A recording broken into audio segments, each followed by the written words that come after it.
talk about the best carries in the world, but Midgame carried Liquid through that series last night in a very important matchup. And now it's a chance to do it again against the youngest up-and-coming carry coming out in Satanic. The next generation always on your heels. And I agree. Midgame has been overperforming this event. And you got to remember, this is a guy who took up that leadership mantle and is drafting now for Liquid post-TI. He's also a guy who moved to carry in the first place to move space for Nisha. Exactly. Right? This is a guy who is constantly sacrificing himself for the good of the team and then still manages to pull out the clutch hard carry performances when needed. But Satanic has proven to be perhaps the best in that hard carry specific slot. And to me, he's looked like the best Medusa in the world. Not only because he executes well in the hero and he understands the timings, it's about how Spirit play around him in a 4-protect-1 situation, right? Yeah, Laurel can carry gain. Yeah, Moloch is going to find his farm and make his presence felt. But this is a team that plays around the carry and wants him to be that 1v5 force. Yatoro-esque, some might say. Saberlight trying to cut through the trees here. Get out with the bounty rune intact.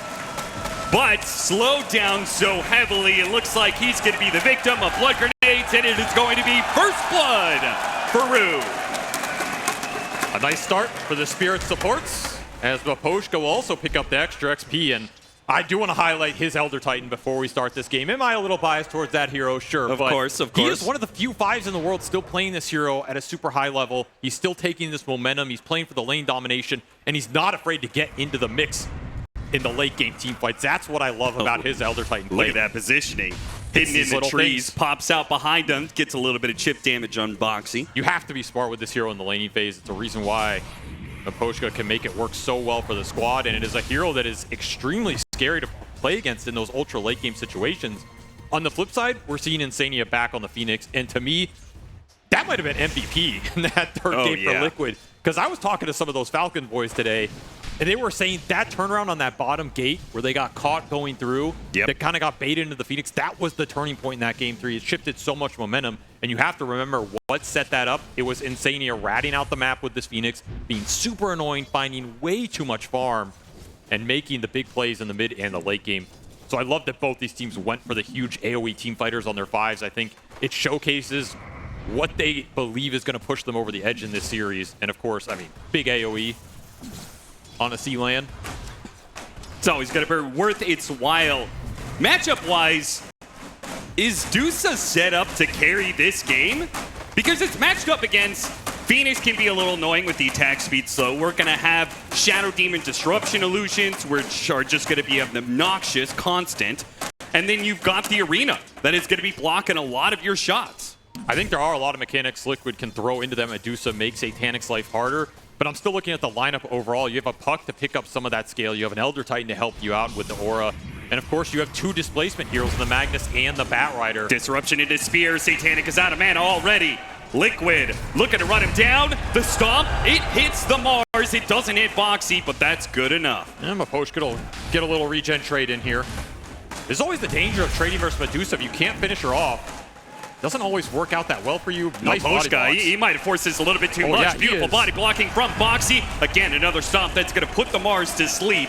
And Maposhka will be able to walk it off, but both Team Spirit safe lane members are low. They're so low on resources here. The Chicken's running, but that is a long way away.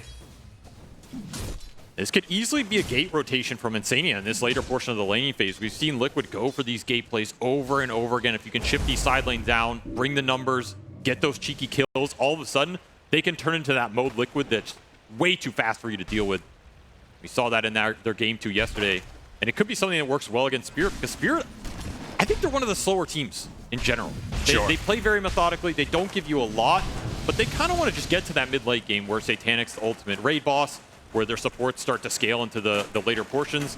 They're not going to be a team that gets hyper-aggressive on your side of the map unless they absolutely dominate the lanes, and we're already seeing this laning phase is going to be very even across the board. Team Spirit trying to get some pulling in their off lane, but the Phoenix is now level 3. This is a dangerous period of time where the Phoenix is now an actual laning hero and the Morphling is Morphling. That rotation potential is open to him as well, and Maybe the biggest difference in this laning phase, the mid matchup, Nisha getting a lot of denies on this puck. He is using this totem well, up to 19 and 11 versus the 16 and 6. It's a little bit of an FP advantage for the Shaker and something that could prove fruitful later on. Does manage to get to a lot of rune before Laurel, and now a hit to Maposhka, but he doesn't want to commit. He's going to let the supports clean up the kill here. Maposhka is only going to be able to run so far, and he dies. And there's that Phoenix rotation, not into the gate in the top, but Insane happy to make it mid because every time he moves off bottom, that's a solo XP Morphling. You're super happy in that situation when Mickey's not getting pressured, and he just gets to free farm down here against the Magnus. Will lose his courier, that is boots on the courier. Big blow for him, but he's surviving down here. He's getting CS, and you're getting stuff off the map. Liquid happy with the exchange. And you get that flag bear. Important creep for Mickey. And he will burn through his magic wand charges More to stay harassment healthy. top. Just going in on Satanic, trying to burn out the stick charges if they can get it. Yeah, he does have enough of those that I imagine he will survive here. This lane is just super far up, and it's a little annoying for him. This is a hero that would prefer to just play near the tower, be able to maybe retreat in the jungle occasionally, not get his regen burned as efficiently as Liquid are getting it out of him. And I mean, it leaves them particularly exposed to that gate rotation, right? Yes. The farther forward they are in lane. I mean, you can just TP to tier 1 if you really want to hear how far up he is. I do like that Maposhka eyed up the triangle there for Liquid.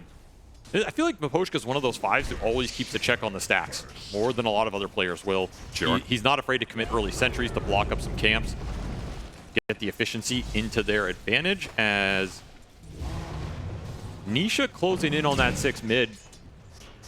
Do have some kill threat if you can get another stun in here somewhere. Maybe that's something that Liquid's lineup lacks a little bit, right? The early lockdown for this puck. Where's it going to come from in the team fights? Do you need something like a Yule's on the Mars here to just give you that extra bit of catch and make sure Laurel doesn't have a complete free-for-all? 6-minute power runes coming up. Who is going to get their hands on this all-important rune? It's going to be bottom. It's going to be Spirit, a regen rune for Laurel. That's a nice one for him to pick up. You know, absolutely take that. This means he could make a side lane rotation off a TP and not have to worry about the resources on the map. So the defensive puck rotation, absolutely in the cards now for Spirit. And it's something they like to see. And you're probably not going to be counter-rotated too much by Nisha, right? He probably just wants to hang out and farm until he gets his Blink Dagger, because once he does get that Blink Dagger, he could be a menace for that puck. He's either looking for the kill mid if you somehow cheekily get it, or he's making the rotation to one of the side lanes first, but you don't have Fissure to play with, you don't have that Blink Dagger for a long time. I don't really see that happening too easily here for Liquid. Could just be a quiet early game for both teams as they farm up their carries and maybe look for some ancient stacking, particularly like for this Medusa. One team is favored more than the other in a slower game? I mean, Medusa does take huge advantage of that, right? Like, you're running a Medusa Elder Titan safe lane, you have to be happy with a slow game to some degree. This is with not... the Magnus, I mean, this is a Yeah. carry that is super enabled by his own lineup, as much as Team Liquid's lineup is very good at shutting it down. And I generally think Spirit prefer that style of game. They don't need a super hyper-fast early game to run you over. They just want to hit their stride. If anything, I think Liquid prefers to play the early game faster. You know, have Boxy in his beast mode, just making calls, making the rotations, these supports combining, rotate Mickey, have him join the early fights. That's when Liquid look their best. So this type of style can be favorable for Spirit, but they have to extract a better economy on the map, and a lot of that comes down to the stacking and whether Liquid can get in there and take a piece of the pie. Yeah, they do need to be doing that stacking just because of the fact that Team Liquid are getting so much out of the lanes right now. These static lanes, I mean, look at the number of denies that they have between Nisha and Mickey by themselves, and even then, Saberlight's still gotten 10 denies in. Power of the CS board for them. Liquid are eyeing this upper part of the map. They're kind of bringing both supports up here. Boxy trying to scout the jungle. There's a lot of stacking going on in this upper part of the jungle, not just the triangle. So there's a lot of gold waiting for Satanic if he can clear through it. And you see Spirit rotating over here to protect their investment right now. Yeah, it's interesting. Shadow Demon, do you think about this hero being good for stacking, but also can take some stacks? And you could see Boxy was threatening that. Team Spirit had to come over and defend. They still have a hard camp, though. And I guess it's not just the Shadow Demon, it's the Phoenix as well. They've got really good ways of just letting the supports go into the jungle and kill stacks. I like this little move from Liquid. Gonna put some pressure on the Medusa. You steal up this hard camp try. Even Laurel feels a bit pressured to rotate over here. Saberlight getting a bit of extra gold, little extra XP for your supports. And you have some stacks waiting in your own triangle now, set up for Nisha. I fully expect an Echo Slam to go out here and just push you towards that Blink Dagger, though he is actually pretty close since you just kept the brown boots. Pop the amp damage, pop the Echo Slam, make this efficient. Yep, it's just too juicy, right? Yeah. And you don't need that Echo Slam to make the early moves. The level 4 Enchant Totem with the Blink is enough to gank one of these side lanes. You still might be able to find a kill here. Disruption, but no level 6 on the supports of Team Liquid. We are seeing Malik clear through Ancients of his own. Spirit did get that stacking up to some degree. But this is going to be a very fast Blink on the mid Earthshaker. And Nisha already on the hunt. He's eyeing up this puck mid. No Echo Slam to convert. But he can still Fissure Blink Totem. That did not work. And that is in part because of the lack of the Echo Slam. Yep. I mean, how... trying to make it with a level 1 Fissure. I think this is the one here on the map you can't kill without the Echo. Yeah. Everybody else, you can kind of make those plays. And Miposhka, he has no fear. He will just take that Haste Rune. I mean, I guess at this level, are you just kind of expecting Team Spirit to know the timing on the Blink Dagger anyway? Because that was the reveal of the Blink, right? Normally we say that's supposed to be like a big moment, but... I think that could have caught somebody. It was pretty fast.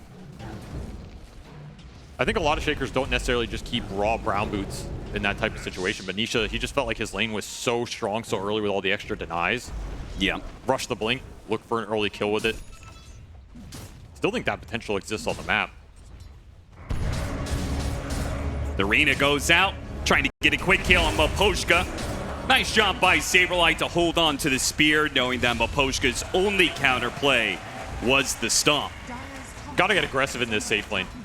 If Spirit are just going to farm jungle and get the stacks up, start hitting these towers, right? Just lay into them, push past them, cut the wave, pull it into neutrals, get super greedy, and just take these towers through the creeps, killing them. You're going to force some heroes from Spirit to start to show on the map, and then you can make the rotations and look for the pickoffs. So I like this idea from Saberlight. It's going to be a decent amount of tier 1 tower damage just from the catapult. Yeah. Like Rue here. And Satanic, taking a risk. He vacated that upper part of the map pretty early on. Just not a lot of resources that Spirit can put into their own safe lane to defend this tower. So you should be able to reliably chip it down here. And this will be another pretty fast Blink for the Mars. There's going to be a lot of initiation tools available for Liquid early on in this game. Rue trying to use the long range, but it's not going to work. He was hoping to be able to pull the creep wave without endangering his life. Liquid not leaving anything up to chance here, sandwiching that Phoenix. Yeah, no way you let them get away with that. Nisha, he does have that Echo Slam back up again. Does get scanned. Spirit playing this super safe. Laurel, you got to be careful. I'm not sure if he can really go for any power runes right now when that Echo Slam is up. He's going to try. Invis will get there in time before Nisha can close that gap. Honestly, he might be able to survive an Echo. He's pretty tanky. Took the Seeds of Serenity plus Fairy Fire Wand, Strength Treads. It's a little close. I mean, you throw in the Invis rune, the damage reduction that it gets, yeah, right? It's not a guaranteed kill for Nisha. It's very close. I'm not sure exactly what that threshold is, but it's around that 11 to 1300 mark. Spirit smoke behind. They have a coil skewer combination available. Yeah, this is their Blink reveal. Time for them to fish. Look for something on the map with this Magnus who got some of that ancient priority. He's got to pay it back now for the team. Is awkward because Liquid, they backed up to their own jungle, which means all high ground spots. Backed off mid just as Nisha comes back in. Oh, yeah. Rough timing for Malik. Skewer.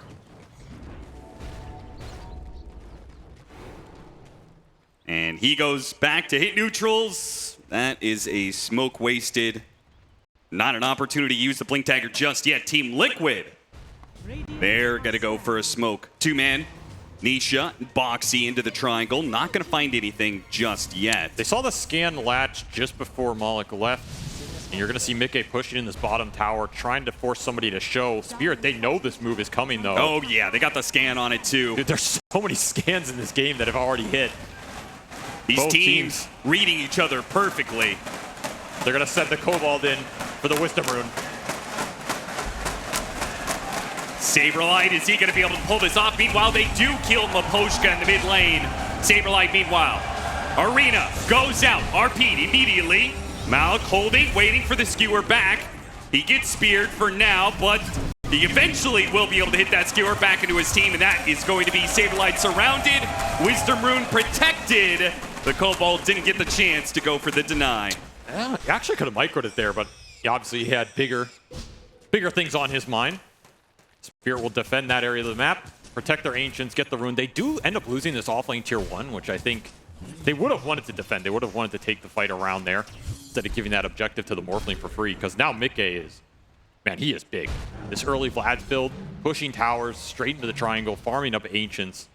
This Morphling is going to be massive. And this is a hero that's going to come online a lot faster than the Duce, right? In terms of damage output in the fights, yes. Midgame can find his mark, I mean, get a good ult. We've seen the matchup of Morphling versus Puck at this tournament, right? That it's a dangerous matchup where he turns into the Puck. Yeah, you hit the Puck with the silence, and he's dead in the water. Waning Rift is incredibly strong this game for both teams, honestly. True. You're looking at supports you want to disrupt on that back line. Malik gonna go fishing for another one, but the Supernova goes off in an instant. Echo Slam, Nisha with the punish. Just sends him into the dirt, and that is not a move Spirit wanted to make, as Liquid more than ready, and they find that Echo Slam connection on the Puck. It's not going to take too many of those in this game for them to feel great. Baited that out perfectly. They had the ward to spot these heroes and called for the rotation of Nisha. This is the strength of Liquid. They're just so fast at bringing all the numbers, at reading the moves, not giving you easy plays on the map. And then when they hit hard. You cannot give up too many of those bad plays or bad fights before they're in the Roshan with the Vlad's Morphling, before they're taking more towers on your side of the map. You only have this tier 1 mid left to fight around if you're Spirit right now. Boxy dug up a water rune and denied it. That's a play, I guess. Sends a message. He's going to be caught here. Disruption goes out first, though. He's going to delay his death a little bit here. Sunray coming out. Insania can't save him. Nice but spear. maybe with the spear, they can get something better. The Puck is already dead. Earth Splitter's going to go out, and the Phoenix is going to be very low. But Rue, he can't stick around. Fisher perhaps blocking him in. Has to go the other way around, but a spear will finish him off. Saberlight, excellent double kill, but now he's underneath the tower. An RP goes out, but they don't really have much damage here. Satanic's coming in, but the damage isn't for much. He activates Stone Gaze and has to run away Liquid, now. one more. Midgame, meanwhile, driving forward with the skewer forward. Now Waveform getting in front of Malik, and they finish him off with the Enchant Totem. No damage in the tank for Spirit. You can land all the spells you want. You can hit everybody with the stomp, with the arrows, with the Earth Splitter, but none of it means a damn if you can't finish off any of these tanky heroes for Liquid. And you're starting to see one of the big gaps in this Spirit draft. The early team fights are just not that good for them. They don't have the damage. It really comes to the third or fourth item on this Medusa. It comes from, you know, second, third item on Puck. And missing Laurel for a lot of that really hurt them. The fact he gets caught by that spear and dies first, that's a majority of your sustained damage in that fight just gone instantly. Yep. That's the green light for Liquid to run you down, and boy, this lineup can absolutely run you down. Yeah, I always feel like when you're matched up against Team Liquid, it's this window, the 15 to 25 minutes, that is always the most dangerous. They can just win the game here. Team Spirit perhaps at their weakest at this point in time.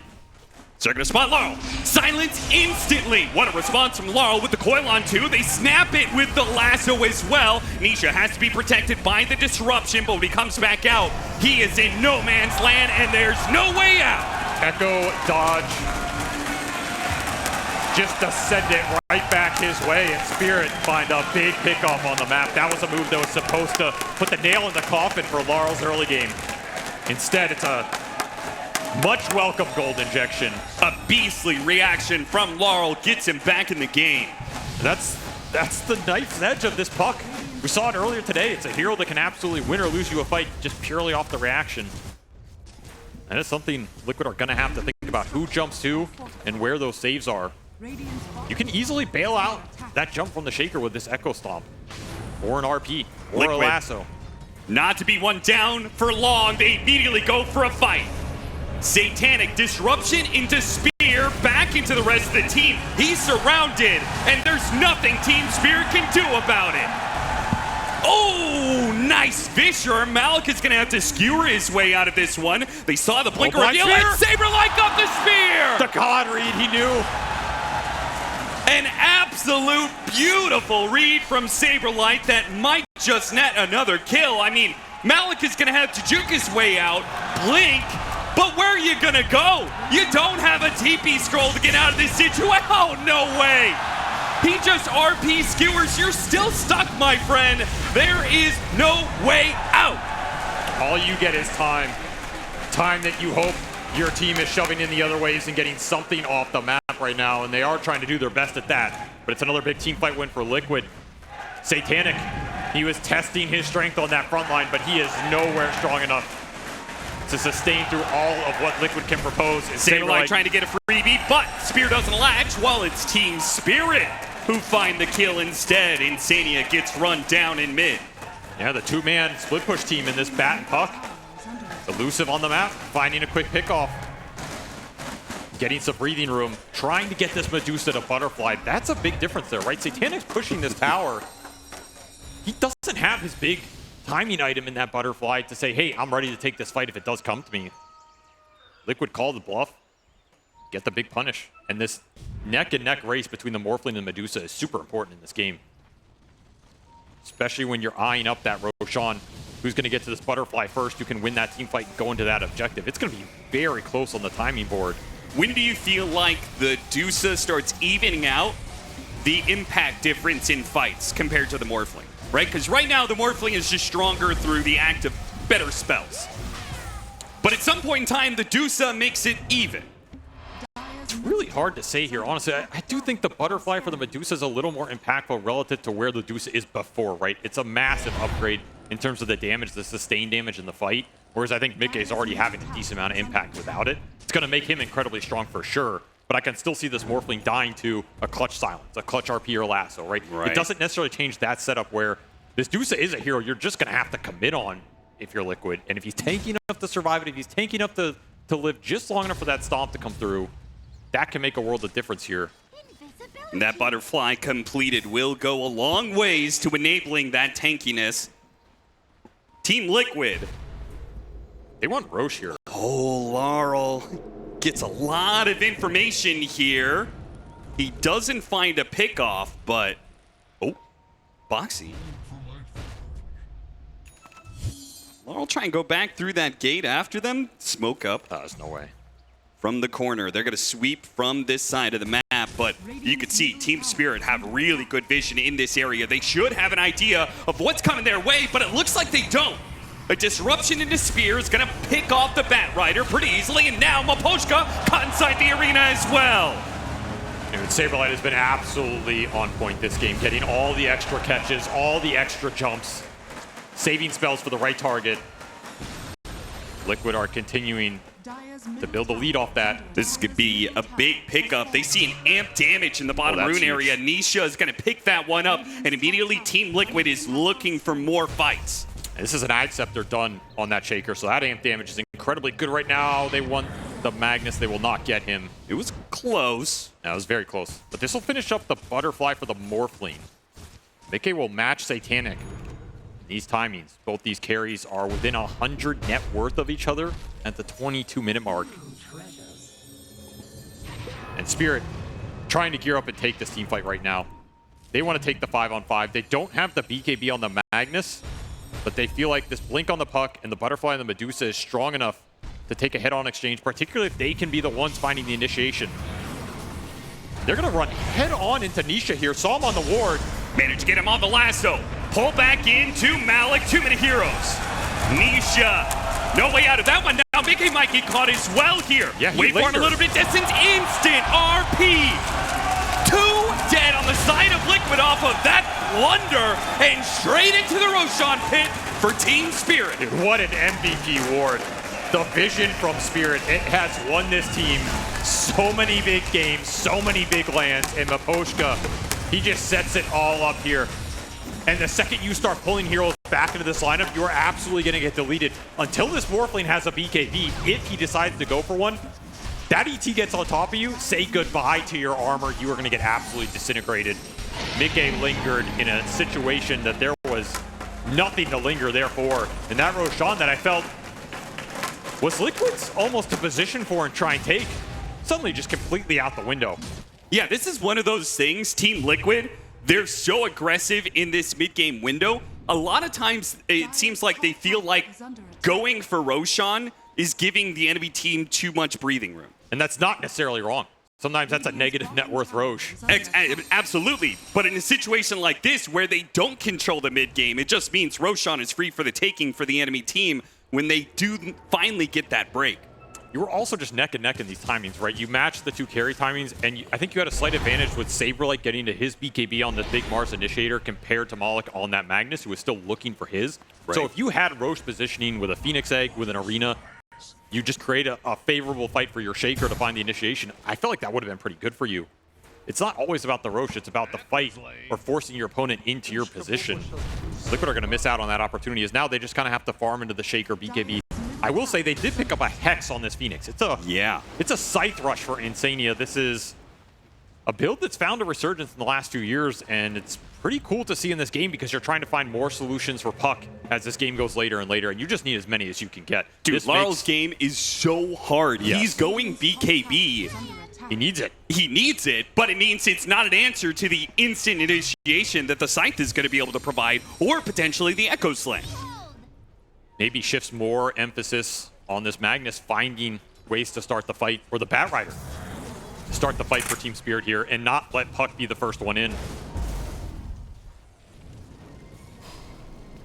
Once you're in, though, you have to pop that BKB early, because otherwise you are getting Echo, you are getting Sight, and you're just getting chains done into Oblivion. There's not really a hard save in this Spirit lineup. There's some small bailout mechanisms in Disruption, but if Liquid just BKB and chain stun you down. Want to get a Saberlight here, Team Spirit. Is Saberlight going to be able to react fast enough, or does Team Spirit not even find him? They spot Nisha. Malik instantly blinks away. He wants none of that smoke. Yeah, that's a BKB Earthshaker. Very, very different target to bring down compared to earlier. And the BKB is just arriving for everybody. This game is so even. We're going to have BKB Puck, BKB Magnus, BKB Earthshaker. Team Liquid, the ones to be dodging fights now. Boxy managed to take Power Rune away from Team Spirit, but Team Spirit are still going to force it. They've got 2 minutes for this Aegis, and Satanic wants objectives. The script is flipped a little bit from that early game. It's now Spirit grouping up for these objectives, trying to get as much out of this Aegis as they can. These are what Medusa lineups are designed to do. Put him on the front line, force the objective, get the fight out of baiting an opponent onto you. But Liquid want none of it. They're just going to split the lanes, dodge this Aegis timer. Look at Boxy. He's going to try and cut these waves, but seems like he had a read. The Team Sure is backing up for him, in part because of that mid-ward. You're not losing too much gold in this period. Again, Insania is the one finding a lot on these side lanes. So do you just go high ground here if you're Spirit? It's a big question. You have a minute 40 on this Aegis. They do have the spear push into the base move. Yes. That is dangerous to go for the high ground into a fissure block, yeah. I think they wanted to just try and force heroes back or see something there. It's not a real high ground attempt. Didn't get much though. Liquid didn't really react. No. This is going to be an Aegis that you just get a tier 2 out of and you farm the map.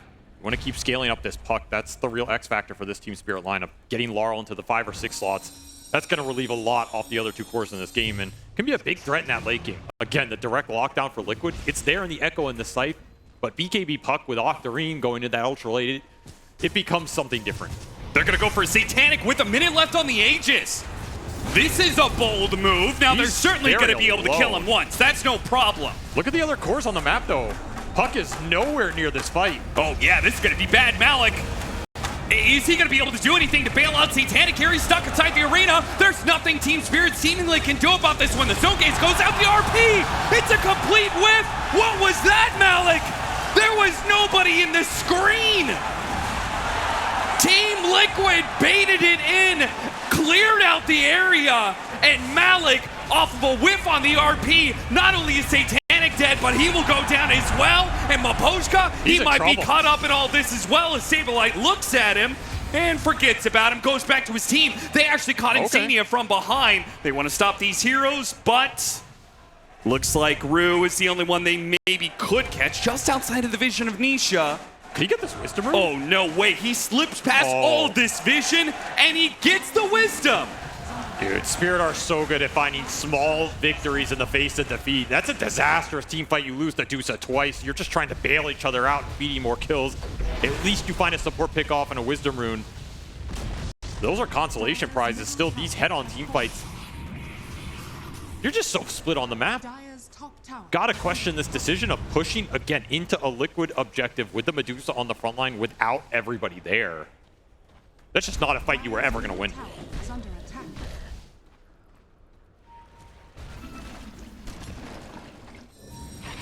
These Medusa deaths add up.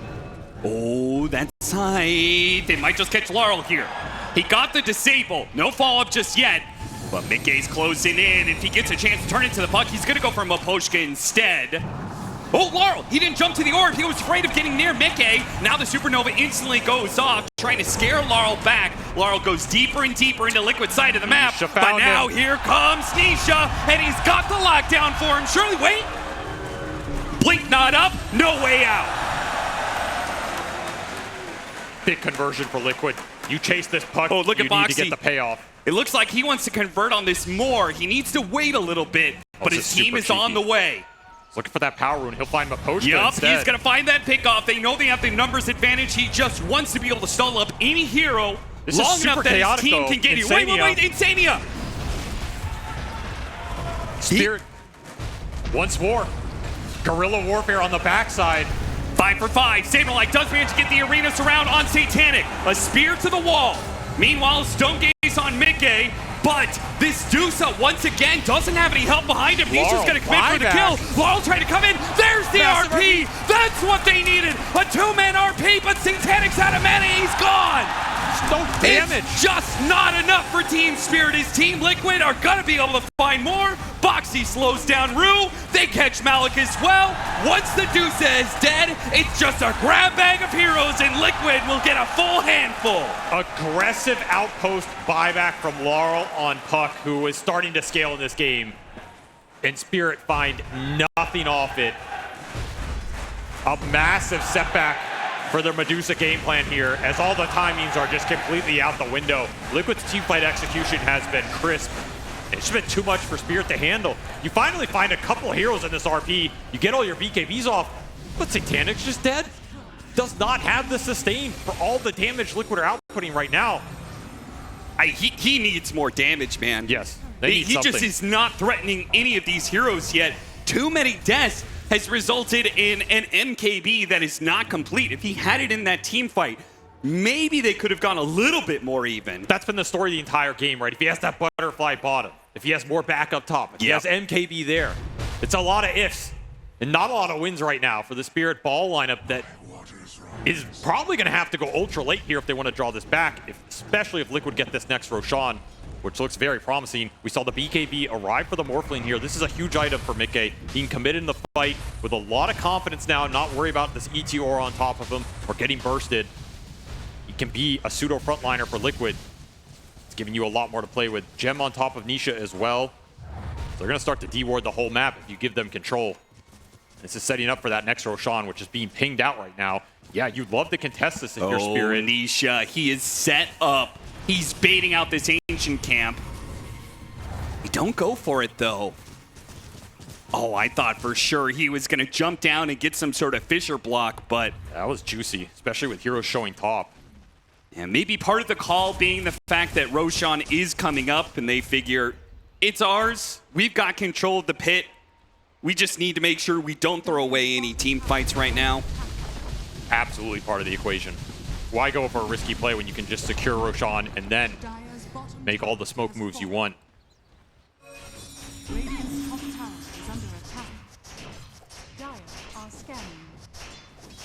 You need this MKB on the Medusa. It will arrive for Satanic. Does have that Elven Tunic as well, so there's a decent amount of evasion on the Medusa. But we've just been seeing him get chunked down by a lot of the spell damage on the side of Liquid. Yeah. They can also just play a game where they ignore him. Lock him in the arena, go for the supports, get a numbers advantage, right? I mean, there's even little things like just activate Bulwark, right? Sure. Mars can just soak up a lot of that damage. Disrupt him, turn the illusions against Yep. Team Spirit. All that evasion, it can backfire real quick. Yeah, Team Spirit, they don't want that like really chaotic, messy fight that's all over the place, right? That's where Liquid is gonna, I feel like they're gonna thrive a lot more with the mobility of the Earthshaker, with the Morphling, right? They're just gonna be able to pick their targets, these squishier heroes like the Elder Titan, the opportunity to pick up the puck or the Bat Rider when they can. They just need that small opening. And once they find that jump, they can lock that hero down, burst him, commit the BKBs. That team fight looks solid for them, especially if the Phoenix is still alive to give you the Supernova AoE control. That's been a big factor, though. Spirit have done a decent job finding Insania on the backside of some of these fights. Yeah.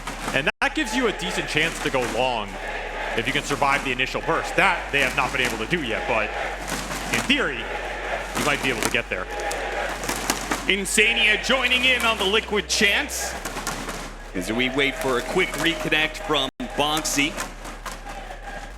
We'll say, though, it does feel like Team Liquid, they've had the advantage for a lot of these fights, but it's only a 5K lead. Yeah, that's the crazy part. As soon as this Aegis goes away, we're still talking about a game that's going later and later, which, you know, that is what Team Spirit, that's kind of their MO. It's the satanic effect. Yeah. You pull a lot into this guy, he's going to find a lot of farm, he's going to be up there in the net worth. This just doesn't look like the position Spirit wanted this Medusa to be in. Yeah, it's even, but this is a hero that we've seen them close games out where the Medusa's 5 or 6K ahead of his counterpart, right? Yeah. That is an ideal situation. So I think if you're Liquid, you're pretty happy with the game state right now. You're pretty confident in the impact Midgame can have in the fight. And particularly Saberlight. Honestly, he has been really impressive this game. He's found a lot of really good arena spears, slowing the Medusa's teamfight impact down, isolating heroes, getting that extra catch.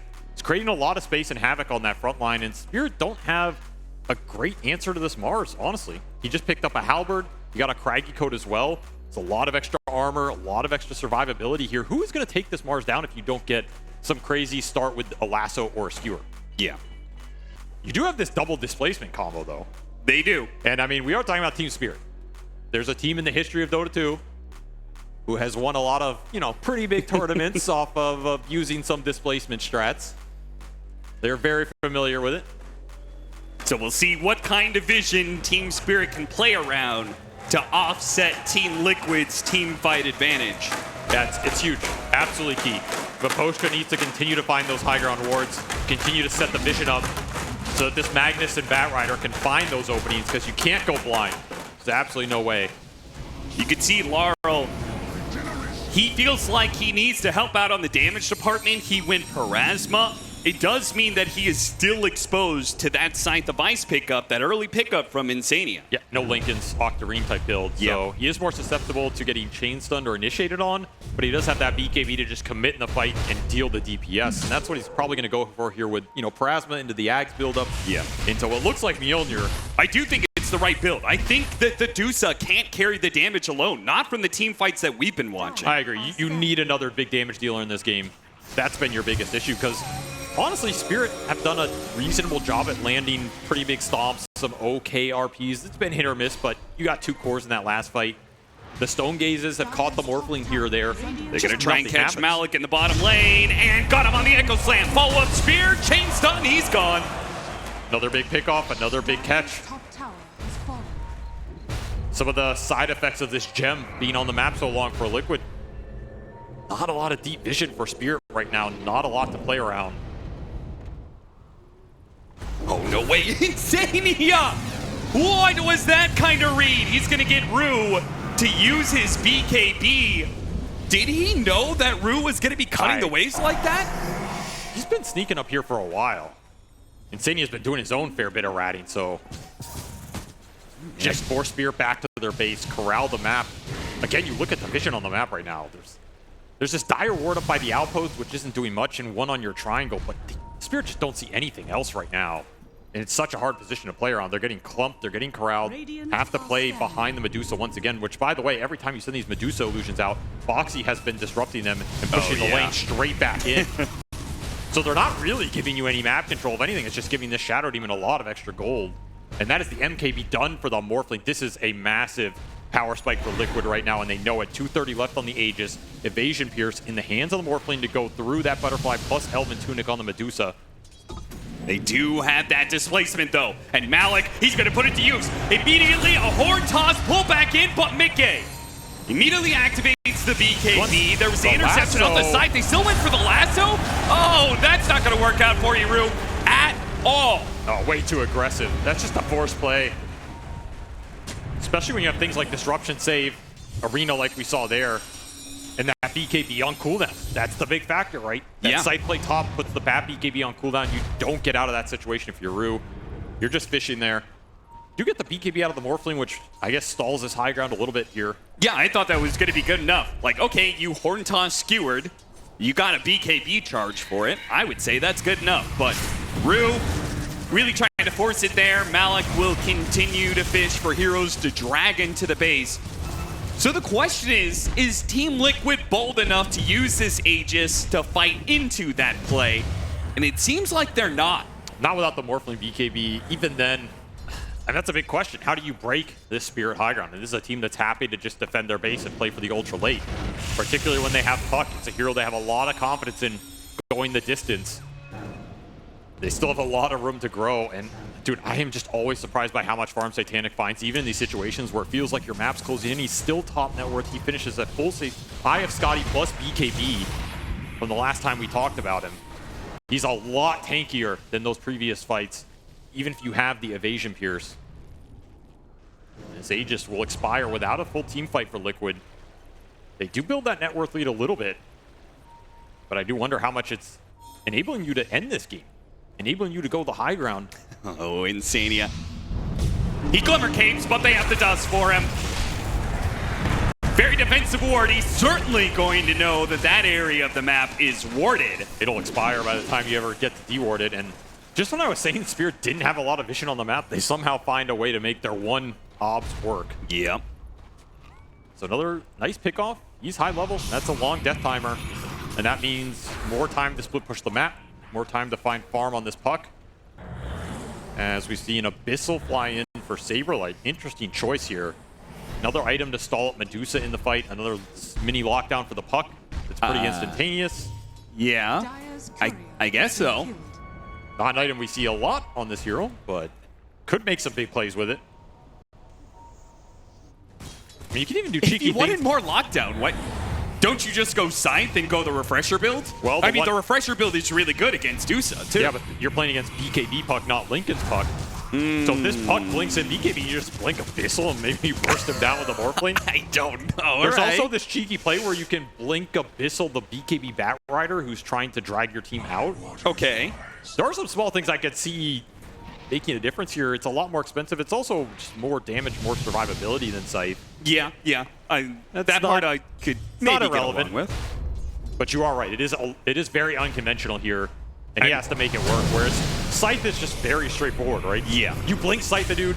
You later on get Refresher. You have double Scythe, double Spear, double Arena. It's a late game monster, and you're sacrificing a lot right now for a more expensive item with maybe higher ceiling, but a lot lower floor. And we'll just have to see what Saberlight manages to accomplish with this. He's obviously got an idea for it. Spirit high ground ward, defending their triangle right now, trying to bait Liquid in. Liquid doing the same. The same triangle being played around, just two different kinds of high ground vision. Boxy. He sets up and just gonna get some Dusa illusions here. No follow-up to this one. Rue's looking. He's gonna go for it, but he is going to go underneath the vision. Saberlight tried to catch him, misses on the spear. It was right as Rue blinked. Rough timing there for Saberlight as they went blink for blink. That is so close.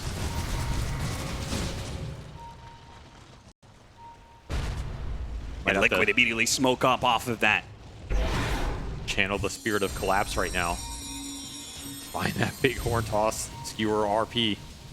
You're baiting out Satanic, always baiting out Satanic. Do you want to jump him at this point in the game? Do you have the burst? I mean, they've done it in the past and it's worked out for them. They're gonna try again. Got the Spear Arena, and he is dead. Oh, wait, RP goes out. Satanic, he gets a couple of shots, but it's just not enough. Now the Sunray is going to go out, trying to protect this Mars, but he's being dragged into hell. He's already gone. Oh, wait, Nisha went in! Nisha with the ankle slam from hell! Takes down two, and one of them's a dieback. Satanic, he's back in the fight though, and he will claim a support. He has a lot of HP to work with, but can Spirit rally behind him right now? Midgame turning into the Morphling, does manage to dodge a little bit. Nisha needs his help. Man, Midgame commands going for Satanic. That's going to be a dieback potentially, but no, Midgame's the one to die instead. Now Boxy, drag back with the horn toss. Nisha trying to come in. Nisha, can he get the kill on Satanic? He can't. It's a stomp that stops him. Nisha will now try and get away. Shadowblade up in a second. Blink, Shadowblade. Still has a dust on him, but Malik, wait, he's hit by the Fissure, another Chant Totem away. 3 seconds for a Blink Dagger, but he's gone. Nisha gets out. Nisha did so much work in that fight for Liquid, but the buybacks are enough for Spirit to maintain the evenness in this game, and you were looking at that DPS. Some of that was that ET Aura going to work. 1,000 damage shot straight into Midgame. He got hit by the Mindbreaker, silenced up, and then just 2 hits with that ET Aura near. He absolutely evaporated. Did not have BKB to bail him out. Yeah, that is always the risk. That's the risk of going in deep versus lineup. Yeah. We have not seen that interaction till now, right? This ET Morphling, so many of the times, the ET hasn't been able to survive in the team fight long enough. Right. Or you have the BKB from the Morphling, or there was the Butterfly that was a problem. But finally, we get a team fight where Team Spirit show they can burst down the Morphling. It did take a heavy committal, though. And that was once more giving up Satanic on that first iteration of the jump, where he just goes down basically for free, right? Yeah. You can't protect the Medusa. It's a big problem Spirit need to solve in this game. You either need to get the jump first or find a way to displace that combo. I can't believe Team Spirit is not doing Roshan yet. Going into the pit now, but they want Laurel to respawn and get down here, but it's a long ways to go. Do note they got this ads on the Batrider. Rue, he found a lot in this game.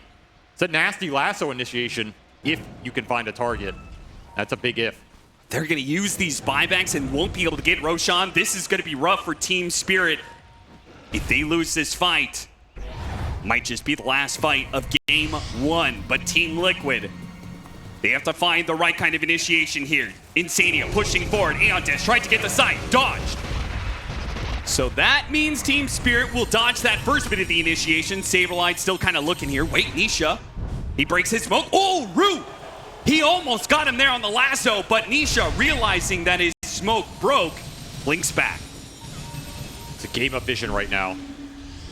Nisha with his Shadowblade, fishing for more information. Once again, seeing opportunities here. And hit the Echo Slam onto the puck with the Fissure behind. He's already dead with the Renowned Supernova Satanic. All he can do is Stone Gaze and head for the hills, head for the base. Get on out of here. Have to try and survive. Nisha's not going to let him go. Wait, the horn toss. And her RP immediately going to be used. That disruption save. Here comes the BKB. A lasso pull back onto the Mars. Yo, that damage. The Stone Gaze locking heroes down. Midgame, he needs help right here.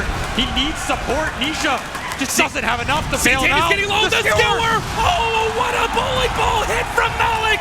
Right down the middle. It's a beautiful strike. Can Midgame get out? Barely survives as there's no stuns left in the tank for Spirit. But a buyback from Aposhka, able to turn near Spirit's base, and Malik with the skewer of a lifetime finds everybody on that ramp. A beautiful team fight from Spirit as finally Satanic is able to stand his ground and deliver despite a sick disruption from Boxy. There's just so many important disables from both teams that need to land, need to hit their target here. And Midgame unable to sustain himself through the second half of this fight, especially with Maposhka on top of him for some of that. That skewer. It was beautiful. So sick from Malik. What a play.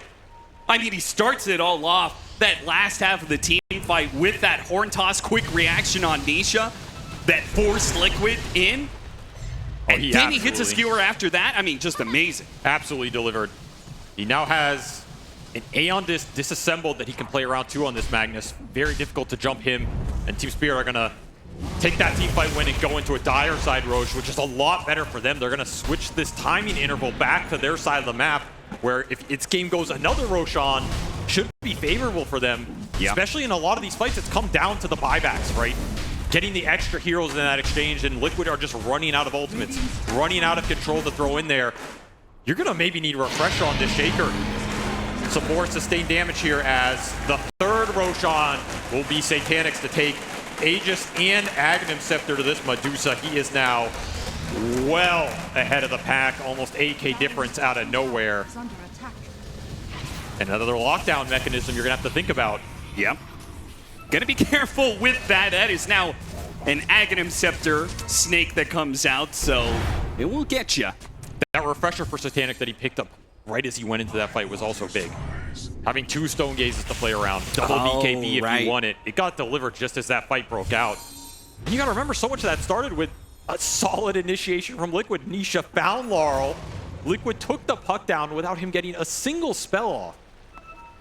And somehow Spirit pull it out and get a Roshan on this map. They now have 4 minutes to work with on this Aegis. Can you push high ground? Can you start to use this to force the game into your advantage in terms of base objectives? A task that neither team has been able to accomplish. Do pick up an amp damage rune in the bottle of Laurel. That's a big one here. He also hit his level 25 on the puck, so you now have this Dream Coil that goes through debuff immunity. That's a big tool to work with, especially when you have things that can snap this coil really easily in the fight. Yeah. This puck is starting to gear into that late game, and there's a lot of Aeon Discs on the menu here. Both teams just want to survive the big initiations. Can't blame them. That's going to make a world of difference. The coil piercing that immunity. And it's doing some damage. Yeah. That's the other thing. This puck is starting to do some serious right click. You got to remember, this puck is also going to be empowered. This is still a Magnus lineup where you're buffing up the damage of these 2 cores. You have Eteora going through. Damage is starting to get there for Spirit. Another aggressive smoke. The Magnus looking for an opening. Maybe you can find that lasso. Team Spirit pushing over the river. Satanic boldly putting himself on the front lines with 3 minutes left on the Aegis. Team Liquid holding up on high ground. I think we can safely say we're at the part of the game where Liquid do not want to jump this Medusa with 2 lives anymore. No, not anymore. It's not going to end as well for you as it did earlier on. You're going to have to find some backline targets. You're going to look for that puck like we saw earlier. Still no Aeon Disc on Laurel. He has the gold for it, but doesn't want to buy out. Still has that buyback available. Could see like an orb buyback situation, or just a buyback TP outpost if you can get control somewhere. Spirit are not afraid to use the gold to their advantage here. It's a Tactical TP top. So this will be Spirit abandoning this radiant side of the map. Medusa shows.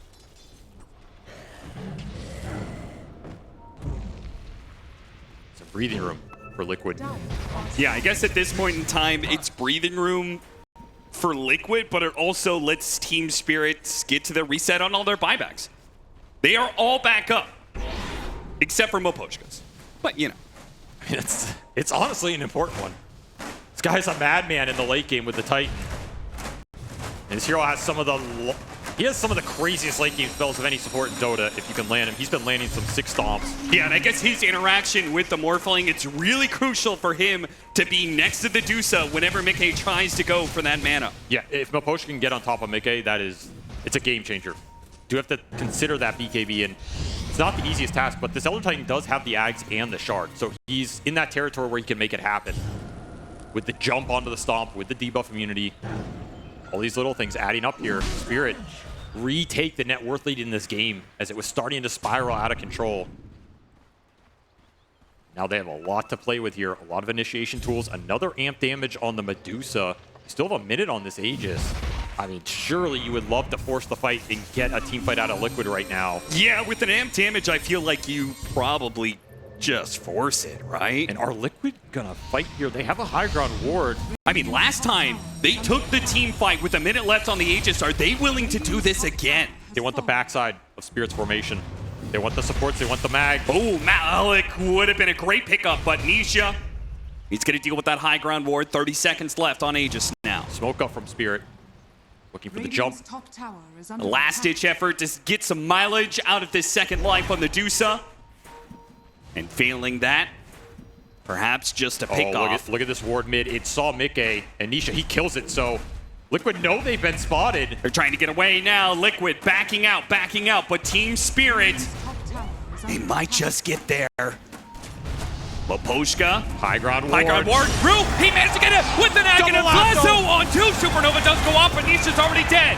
Nisha does have buyback. They do not have outpost control, though. Insania, what a great stomp timing. Just Maposhka. Great stuff from Maposhka.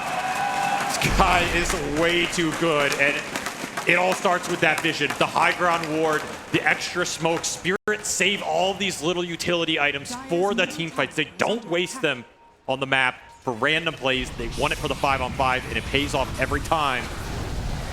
As a double lasso from Rue lands, it just seals Nisha's fate. And now you absolutely can start to poke that high ground. Your only counterplay is the wrap potential from the Morphling, which does do some serious damage. Might have to consider what the trade here is, but Zaytanic's going to man up. He's going to start hitting Liquid's base. Still has that refresher to work with, so double BKB available for the Medusa if it really comes down to it. Mass illusion push in the bottom lane. Team Liquid, both offense and defense. Spear goes out. And they're trying to commit a little bit onto Zaytanic. Already hit him with the Abyssal Blade. There goes the RP, but only locked down the Mars, and there's the disruption. Now Midgame chasing after them with the Skewer 4, waveform out. Zaytanic, he's going to be blocked out a little bit. They need to be able to help out Zaytanic here, and they got the grab on Midgame. Just what they need with the Earth Splitter on top. The arena trying to protect him. Midgame, is he going to die here? He is so low, but the Medusa will drop first. He's already dead. Mickey's gonna fish for more now. He looks after Maposhka. Maposhka with his vulnerability and Laurel. He's out as well. No, he cannot escape. Does not have that A on this to bail him out. Opted to save the gold for the buyback. And Team Liquid, they use some buybacks for that, but they can force some buybacks out of Spirit as well. Very expensive exchange. Nisha's buyback. Nothing to scoff at in this game. Spirit did not commit any of their own. And that means they can use all this gold they saved up. If Liquid don't get anything in this return... Yeah, that's a big if. I feel like Liquid are gonna run it down. You kind of have to here, right? You can't just let Spirit get away with... Okay, they got big buybacks, and now they get to spend all their gold, and then we go into the next Roshan cycle. That seems super favorable for them. We once more see the susceptibility of this Medusa once the mana's gone. You're so close to finishing Mickey off in that lasso Earth Splitter burst. You also horn tossed him out of the coil. Bocce's gonna have to come up clutch here. You know there's gonna be a horn toss skewer back. There's the potential for a lasso after that. They gotta protect Mickey here. Mickey's gonna try and force those buybacks. Will Spirit go for the buybacks, or are they willing to just sacrifice some lanes of racks here? That is another option. How many buildings is it going to be? I think they're happy to give up one lane. 2 you might fight for, but by then the cooldowns are going to be almost completed. 1 lane down, 35 seconds left for the Dusa, 15 seconds on the puck. If the puck is up, I'm not sure if Liquid can keep this going. Rue, he's 10 hunting. seconds left, Rue. He's gonna fish for it soon. Waveform has already been used. That puts Mickey in an awkward spot. Swim blink in, horn toss missed. Look for the lasso. Now the lasso attempted, but a waveform goes out. The arena misses as well, but Mickey will get his second lane. Could he not? What? What? I don't know what the hell that was. Could he not click it? It might have been some sort of arena bug. It was on the arena wall. He couldn't target it or something. I have no idea. Either way, they do not get that barracks. And it'll start to regen up here. And Spirit, they do not commit buybacks. We're in for another Roshan and potentially another 60-minute Liquid game, Avery. Wow. Tier 5 items, they could be a game changer. Why is it always us? Why is it always us here? Why are you complaining? I'm not complaining, but...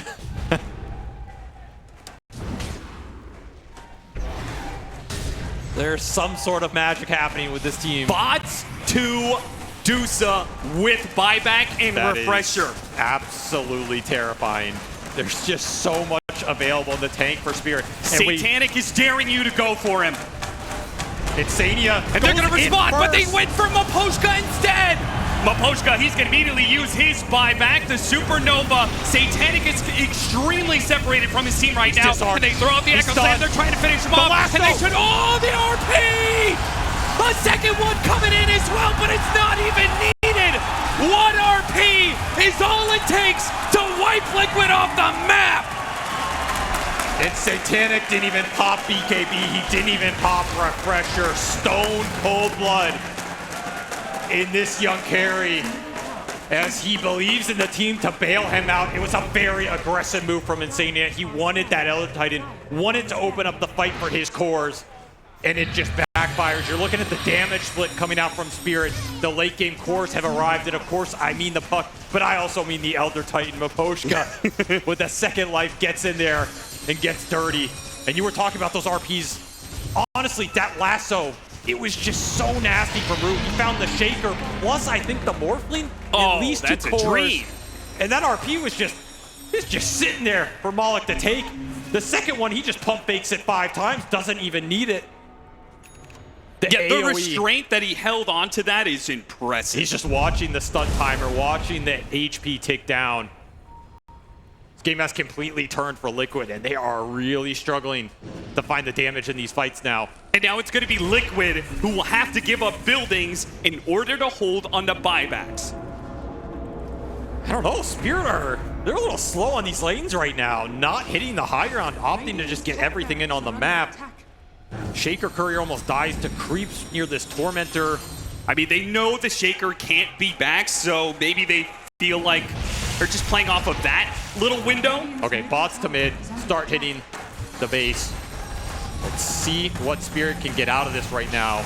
They are still sitting on 4 buybacks. That's the crazy part. It only cost the Elder Titan there. So absolutely be one lane. Just a question of how much more Satanic wants right now. Oh, I think he wants the whole kit and caboodle. Have to think about the spearbacks here. Taking a deep fight into Liquid base with Supernova Disruption. There's the spear back. Satanic, wait, lasso. Okay, there's the disruption save. He's still very He's still deep. going to be in very deep. He throws out the arena with the BKB as well. Satanic is on the wrong side of this, but that's okay. Team Spirit are playing it slow for now, waiting Stomp on the on the BKB. The stomp on the morph with the Earth Splitter. Nisha has to contest this one. Now the RP, and it's the two of them. Supernova in the back lines. Mars not long for this world, but it's Skewer back on through, controlling up Midgame. He wait forwards through. Looking for more, chasing after some of the back line, finally decides to man up Satanic. This is just an Aegis though, Midgame. You are in Another way spear too far. comes in, a horn toss to break the coil, and he's dead. An immediate buyback. They have to play for this one. Nisha's in trouble. Another skewer. Malik, knock him up and set him down into their graves. There is nothing left for Liquid now. It is all over. They stared into the eyes of the snake, and Satanic met them head on. He stands and delivers. This Aegis still intact. They did not bring him down once as Team Spirit put on a late game show and say, welcome to the Coliseum. We have all the control. I'm probably still reporting him, to be honest. His anti-mate's just, the hero doesn't win, man. This hero just does not win when you need him to. I hope I'm proved wrong, because I want to see a game 3. And if there's a team that can make this lineup work, well, it's the reigning TI champions and Team Liquid. So Yeah. I'm, If there's I'm any hoping for the matchup- best. I'm carefully optimistic here. If there's any matchup, surely it's the Dusa, right? It's the only reason For sure. you would ever pick the Anti-Mage. Yes. But the question is the Anti-Mage good against anybody else on the side of Spirit? Is this just purely just, I'm just going to get this one guy out of here and that's it? I mean, I guess it's good versus bat, you know, counterspell technology and blink, and maybe you get an Abyssal or Lincoln's at some point. You can be this kind of initiator on the backline supports. Elder Titan kind of wrecks this hero, though. He's another agi carry that gets his armor melted. The Stomp can just let your team set up. There's no way to really block the Stomp with any of your spells or your natural item build here. You don't want to buy BKB too early. I don't know, man. This looks like a tough game for Liquid. I also think this Lycan pick just puts so much pressure on this support duo. Oh, yeah. You're looking at a support duo from Liquid that effectively has no real stuns. Like, yeah, you have this mini leash purge from Boxy. That's nice on lane versus the Elder Titan, but it's a 4 Oracle. I've seen a lot of really good fours in the past try and make this work. I go back to some of those games from Jerax, for example. Sure. And it is tough, man. It is really tough to make it work. So there's a tall task ahead of Liquid in an elimination game in a game 2 with a draft that is just pure wacky. A lot of individual pieces that might have a good matchup here and there. Like you said, the Oracle against the Elder Titan will be an interesting laning phase matchup. Really good being able to, dispel out that hero with the bonus damage, but will it actually allow them to pressure the Medusa? Midgame taking so much damage from this Lycan Batrider duo already. And this Lycan was a nasty pickup too. I mean, Animage, this has been a counter to Animage for a really long time, right? I just don't really see the answers in the team fight, honestly. The lane is one thing, but how are you going to control Spirit just running in? And how are you going to deal with the wolves on the map? You have to respect the wolves that come out from this hero. They can absolutely just solo kill supports in the middle of a team fight. Yeah. They give a lot of vision with the invisibility later on. The cripple is no joke. We're already seeing the strength of these on the lane. This is not a support deal that deals well with it, especially the Oracle. So Liquid really have to protect their backline here. And it's a backline that can do some work, right? You have those interactions of the Oracle going into the Medusa that are really nice. You have the hard save for the lasso initiations, which is why this Oracle's in this game in the first place, really, right? And you have some counter magic damage from the Oracle and attack speed slow plus Sun Ray going into this Tiny that could make Larl's life hard. That's just a lot of small interactions that you have to make work for you to make that teamfight work. And of course, you're still trying to get this game to a point where that anti-mage comes online and can get in there, burn the Medusa's mana, get the big mana void. Yeah. Should not underestimate that mana void, though. And we saw last game that Liquid were able to burn a lot of the mana out from the Medusa. Yeah. That ultimate hits hard. It could pop a couple heroes here instantly. And then you're going to feel real good about this lineup going into the later stages. Boxy continuing to be a nuisance for this poor Elder Titan, but he also has a pretty interesting interaction with the Dusa. He's got a disarm, but then also purifying flames. It's a lot of damage, and the downside is supposed to be that if you use it on the enemy, they get healed up.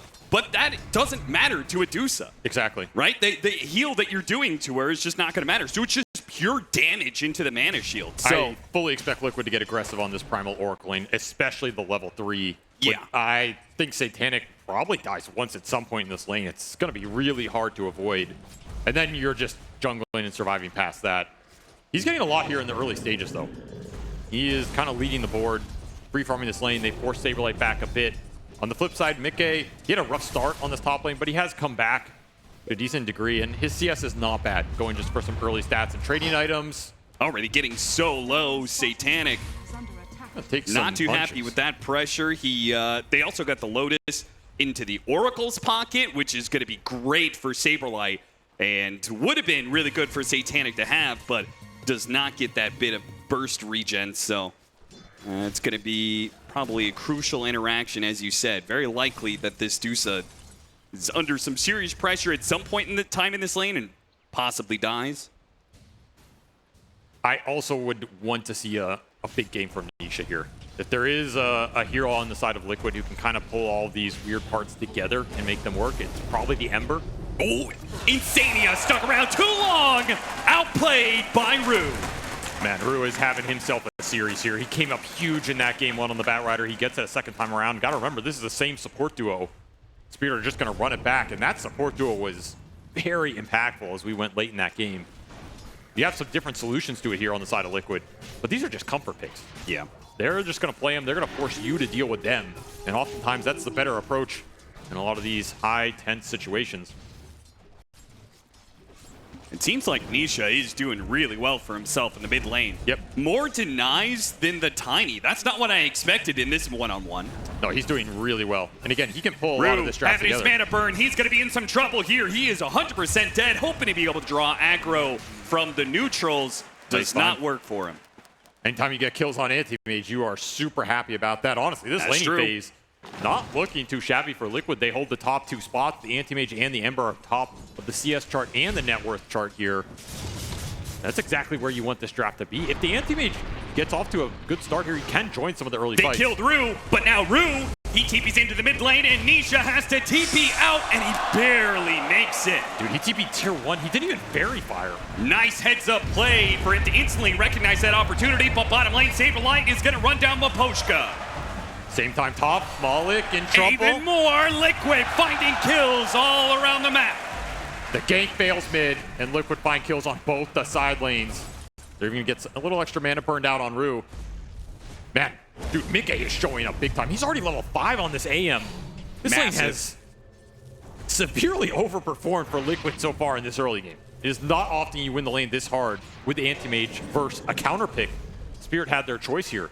Could have taken things that just completely debilitate them. I think the Lycan is a good matchup with the Wolves, but Liquid just getting the better of these exchanges, taking advantage of the Batrider being off the lane and finding a big early lead. Look for the 6-minute power rune. Nisha hoping it's top. It's not. It goes bottom. Instead, Maposhka snags that away. This man is always on the runes. He just mans up for him. He doesn't care if you kill him on the rune. He's going to take it away from you. That's a good rune to take away from this Ember. Oh, yeah. This Ember is strong versus the Spirit supports.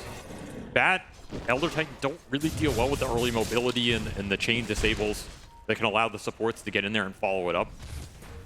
I do like the pick in that sense, but Nisha has to get rolling. He's going to be in some trouble here. Gorgon's Grasp. That'll stop Saberlight from moving. Really nice delay, a lot of damage. Midgame actually, oh, that's not the right blink he wanted.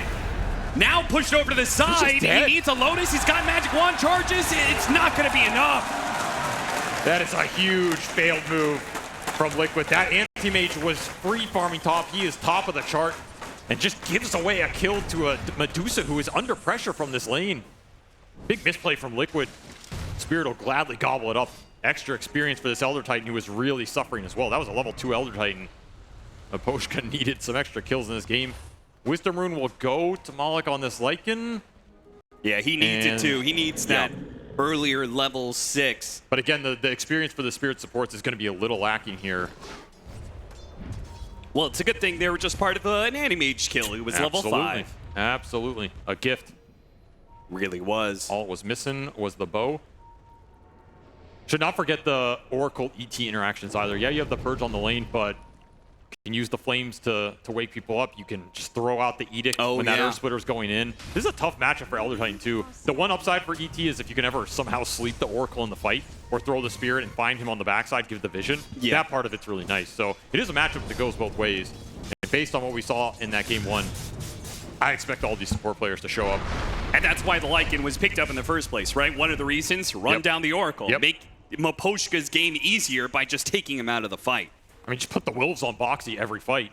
You don't even have to commit on him with the hero. If the Wolves are on the Oracle, that's good enough. It's just going to be chipping you down. It's going to be slowing you. You're going to be dying. You're going to be thinking about the Wolves instead of the team fight. Instant grab on Satanic with Nisha making the rotation this time around. Team Spirit. They're going to try and TP in. Save Satanic here. Laurel with the Avalanche. Catches Saberlight. Stops him. And the Mana Void is not enough. Midgame just did not do enough damage with that one. Another failed game for the AM. Or but maybe Nisha could finish him off with the last light perhaps and a dive on through. Team Spirit, they brought heroes, but it seems like they just didn't bring enough to the situation. Maposhka looks like he's going to get caught as well, trying to juke his way through the trees. No chance. Early rotations from Liquid finally paying off. They get that big Medusa kill they're looking for, and this is the type of pace that's going to win them this game. They have to keep making plays, making moves, get all their heroes involved. Midgame joining the fights. This is not a game where anti-mage can AFK in jungle like the old days and come out at 40 minutes. This game will be over. On him. Laurel, they had a scan at the same time, and he maybe didn't expect all of this. Does manage to catch him on the Avalanche. Gets the bottle refill as well. Decent extra regen as Liquid try and use their aggressive wards here. A lot of wards placed in Spirit's side of the map. Shows you the game plan. Get aggressive with the Ember Spirit when this hero's really strong and Spirit just don't have an answer for him. Nisha should be immortal in most of this early game. He can play up really far. He can try and abuse the power runes if he gets them. Just keep slighting the supports, run them down. Nice little stack steal from Laurel. Happy about that one. Yeah, he's getting a lot of stacks. Both on his side and Liquid's. So if you're Liquid, you still want to get these skirmishes going. More rotations from the Ember and the Anti-Mage, if you can find them, as amplified damage into Laurel's pocket. That's a big power rune win for Manages Spirit to here. outclick Nisha. Yeah, that's a huge one. That is arguably the strongest rune in the early game for Ember. Yeah, when you do the max Sleight of Fist build, that's going to hit hard. Yeah, it would have been a guaranteed kill somewhere. So the fact they take that away is huge. And now he's going to make the rotation into top with that amp damage. Lycan form available here. Just trying to push this tower down. All the units on Insania. He is receiving the wolf treatment right now. Radiant's bottom tower is under attack. Not Have fun with that, Insania. You're going to be dancing with that all game long. Saberlight. TP out from Aposhka. Dodging death. Radiant structures are fortified. Wolves harassing Midgame now too. Things are so annoying. They are unbelievably obnoxious. It's never going to stop. Dude. It's never going to go stop, away, Nick. I mean, at least he didn't block the stack. It's true. Dire's top tower has But Malik does take the tower. Tier 1 bottom dropping at the same time. So Liquid do get the exchange, which I think is nice. You know, you have this Primal versus the Lycan. Lycan's probably a stronger tower pusher, even in the early game. You're happy to kind of make that trade. Issue is you're losing space for Midgame to find the farm. He's kind of stuck up here. The wolves are still on him. You can't fight them. You just can't fight these things. They're way too strong. Yep, and they don't have mana, so the AM just doesn't do any damage to them. You get attack speed slowed. I think it's 1, plus 41. Rue sneaking in from behind with Alpha the Wolf. shapeshift popped. They try and catch Midgame on a bad blink. Midgame, wise enough to it, holds on to his blink until he's closer to the base. Meanwhile, Nisha takes a hefty amount of damage from that amp damage from earlier, hoping now the rune's going to be bottom. Ooh. It is. Haste rune this time around for Nisha. Makes up for the DD he lost earlier. This is probably the second strongest rune you could ask for here. See if you can make a play happen with. Still looking for the Mage Slayer on the Ember. That's when his damage and, you know, DOT is going to pick up considerably. We'll see if Spirit look for some sort of backstab on this mid tower with the next Lycan form. That's kind of the traditional play with this hero. You want to use every ult off cooldown. Nisha's just going to start running at Malik here. Yeah, the shapeshift is on cooldown, so Malik might just be stuck here. A little bit of mana void damage. And the slide. Ooh, dodges the avalanche, immediately tossed up in the air, but he can run down Malik. No problem. Now he looks at Rue as well with the help of Saberlight because, of course, Saberlight's here. Liquid are always going to bring the extra heroes, and that's the Helm of Dom. Oh, that is a rough loss for Malik. Okay, he was nowhere close to that ulti orb, though. And even worse, Satanic is going to lose part of his stacks. Oh, this is the bigger prize right here, taking the XP and the gold away from the Medusa. And if Satanic isn't careful, he's going to lose his life. The chains went on to Maposhka instead.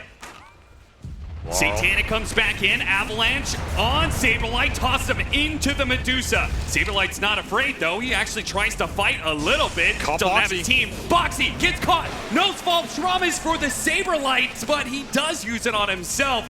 Boxy still taking enough damage, though. He's going to lose his life. Nisha's just going to try and clean up the Ancients before he exits the stage. Not the worst exchange for Liquid. I mean, it's an aggressive move. You're probably going to lose someone on the backside of the fight, but you did get some of that Ancient stack. You stole some of the XP. You got the rundown kill on the Lycan, plus his Courier with that recipe on it. And you got your Anti-Mage involved. That's the biggest thing here. Every time you can get some extra assist gold from Midgame, he shows up, contributes a mana void. You feel good about the pace of this game right now. And we're seeing some more utility from Saberlight this game. I think he was a bit greedy in that last one with the Abyssal that never really ended up paying off, right? This game, he's just going Crimson Guard. Really important item to protect your supports here from the damage of the Lycan and just keep everybody in the fight. Yeah, it is a sick Crimson Guard game. Yeah. It's good against the Elder Titan, right? Because it gives you damage block when you're missing armor. It's good against the Dusa. It's good against Lycan. This is a really nice pickup. It's going to be strong here early. Question is, can you kind of align the timings? Like, if you get a really fast Crimson in this game, are you taking super early 5-on-5s for things like Roshan or tier 1s with the Anti-Mage joining, right? That lineup could be a little weird.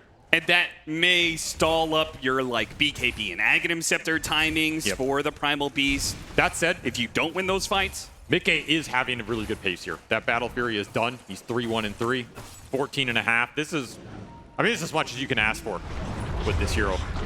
Saberlight gonna try and charge in from behind on Laurel. They get him chains done with the chains, and they both get stomped. Missed the leash. Lyle trying to make a way. Supernova goes out, and Satanic backs out with the Stone Gaze. Use the extra movement speed. He will manage to get away. Liquid, seeing a lot of those spells being used, seemingly want to commit to the tower here. Glyph's going to go up, so. Classic Ember Spirit, tier 1 tower taking. It almost feels inevitable. If that leash had landed from the Fortune's End, that's a dead Tiny. Bit unfortunate from Liquid, but again, a nice stomp from Aposhka that bails out that play. And Laurel, perhaps a chance for a bit of revenge here, clears the wave. Siege Wagon's still up, though. You just can't prevent this. Yeah. Don't have a way to all in the Ember, especially with the Oracle behind him, and Zero just has infinite resources, so bye to your tier 1 mid. Middle tower has fallen. This is such an even game. Man, this is pretty nasty. They're going to have Crimson Guard and Mage Slayer. A So lot the of spell damage damage isn't a thing. Your physical damage isn't a thing. The Wolves and the Black Dragon are a thing, though. Yeah, that is true. Box is having some troubles with that one right now. Avalanche trying to cover the power rune. Laurel gets it. Don't think you want to waste your resources on him here. No. I mean, Boxy's just run off the map. Like, this is going to be the issue for Liquid in these fights. The summons are just so strong here. I'm going to try and bring down the dragon. Worth a lot of gold. And he summoned something new in time. He just got it off in time. The That is cooldown close. just came up, and he barely got vision in time, so he doesn't give that gold to them. But now he was forced to taking a Mind Stealer, which is not the greatest. Yeah, not ideal here. He'll enjoy the mana aura, but that's about it. Big question for me is, what do Liquid do in the next 5 or so minutes here with the early item timings, right? Your Crimson's done, your Mage Slayer's done. You have the ults on the supports. Are you looking for an aggressive fight that the anti-mage can join? Are you happy just farming with the Battle Fury? Malik, if he wants out of here, he's going to have to use the shapeshift, but even then, it feels like his death is preordained as the Pulverize is available anytime from Saberlight. Doesn't have to use it, though. It's a big pickup. Slows this Lycan's game down a lot, slows the pace down from Spirit a lot. And they're not really getting a lot out of these ults. As Laurel, that toss isn't going to do enough damage by itself. That's a Vanguard anti-mage. Old school. A lot more survivability for Midgame, though. And this tells me he absolutely wants to join those early fights. You do not go this item to hit jungle. You hit it to get involved. Yeah, but at the same time, it means you're counter timing with the Manta against the Dusa. You're not going to hit that as earlier, right? And that's such a big impact in those team fights. If you jump with the Dusa, mana void her to hell, and catch some of the allies in the AoE, that'll win you a team fight.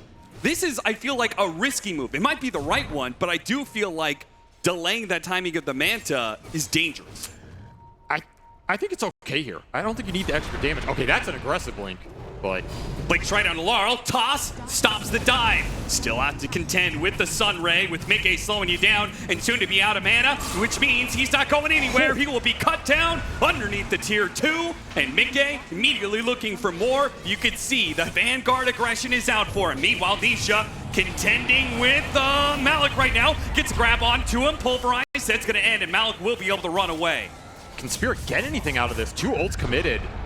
It does not cost Liquid a lot of resources. They are getting a huge amount on the map right now. Spirit need to regroup and find an answer right now because Midgame is just running them off the lanes. This is not an AFK farming anti-mage. This is an anti-mage exerting pressure. This is an Ember Spirit forcing your supports off the map around the mid lane. You have to blink on the Brute Bat Rider. It's time to start finding some pickoffs and using these Lycan forms to regain some map control. Yeah, but how do you make that initiation when you know the counter initiation is ready at any time? Whether it's a false promise, whether it's a, you get a drag back, but Insania dives in and pops a supernova. Gotta find supports. That's the name of the game for Spirit. Use the Wolves for scouting, get the Bat and the Tiny on these back lines, and just pop them. Look how mobile Liquid is around the map. I mean, it's just crazy. Their heat map is Look at never... this move. Top. They scam Medusa on the Ancients. And it's a 2-man gate party. They don't have the damage, it seems. Maybe if that Fortune's Nisha End landed, just- they could have done a little bit more. But yeah, Nisha, relentlessly aggressive. This is all information, right? it's space for Midgame because he sees where all these heroes are. He's not afraid of getting picked off, or maybe he should be. Oh, what a toss back straight to Rue, and Rue's gonna be able to combo with the lasso, but the Vanguard makes Midgame so tanky. That's why he picked up that item. Moments like that right there. Dude, that Gorgon's grasp was so close. He was. Saberlight, ooh! Got the deep dive in. Laurel, is he gonna try and save Malik here? The Pulverize goes out immediately. An Avalanche Supernova in response. Midgame goes in, all aggression, and a dive. Oh, nice chains on 2. That's gonna be really nice. Rue's already dead. Stone Gaze out, and it hits the Primal Beast, but there are too many heroes from Liquid. Dude, Liquid are in full form right now. This is one of those games, it doesn't matter what heroes they have, it doesn't matter what the timings are, they are just outplaying you around the map. They are playing so damn fast, and Spirit do not have an answer. This is a similar lineup to game 1. You have to group up, you have to find the farm, you have to make this game go late. They missed everything early with this Lycan. He's been food for the anti-mage. You do not see that often. 5-1-5, level 16 for Midgame. He's absolutely making this hero shine right now. And they do not have the damage to burst him. There's just no way. The benefit of this Vanguard is it boosts your raw HP up, which means even if you try and go on this AM, you have more time to bail him out with the Oracle. Yep. An extra second counts for everything here.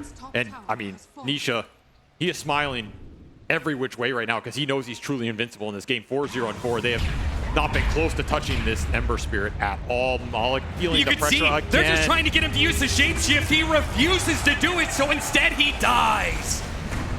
Nice stomp, though. There's just no follow-up. No follow-up whatsoever. Dude, Spirit are just getting outmaneuvered right now, and they are bleeding so much for it. Now the Manta is done for the Anti-Mage. Satanic, if you thought those fights were hurt before, it's about to get a whole lot worse. As Saberlight going in after Laurel, who already used the Avalanche and the toss away. But Saberlight, he didn't have the Pulverize, so couldn't stop him from retreating behind the tier 2. Immediately Team Spirit are going to smoke up. I mean, when you need the extra stun from Medusa, you're in trouble right now. The lockdown has just not been there for Spirit, and part of it's the Mage Slayer. It keeps getting procced on Laurel. It reduces so much of your burst damage. Even though you have an ETR going through, it's a lot to get through between the Flame Guard plus the Oracle. Try and catch Nisha. Earth Splitter, everything out, and they do manage to blow him up. Saberlight in for some revenge. With the Sun Ray behind him, he feels bold. With the Pulverize, almost able to finish up Laurel. Not quite good enough. Meanwhile, Malik, he pops his shapeshift and runs down Boxy. Boxy tried to get off the false promise. Couldn't get it off. Now he uses on himself, but he's still dead. Can they get Insania too? That would be a 4-man wipe. Spirit exactly what they turning need. the whole game around on one singular fight. This team just always finds an opening. Maybe you can say Nisha was a little too bold on that mid lane with a lot of heroes off the map. He didn't have Flame Guard active. But finally, they're able to connect the stuns, find the opening with this Blink Bat Rider, get that Lycan on the Oracle, and that's a recipe for success. Everything you want in a team fight coming out from Spirit. Also, shout out to Malik, right? He held on to the shapeshift. When he died earlier, the shapeshift was crucial in a winning team fight. Yep. Because then he just took Boxy out of the equation, couldn't get the false promise off in time as a result. Absolutely. Sometimes it's just better to just die and then make the better play afterwards. Instead of trying to survive and get what you can out of a bad situation. The only good thing that came out of that for Liquid was the Anti-Mage didn't get involved. Yeah, that is true. Still something to worry about. He's going an Aghanim Scepter.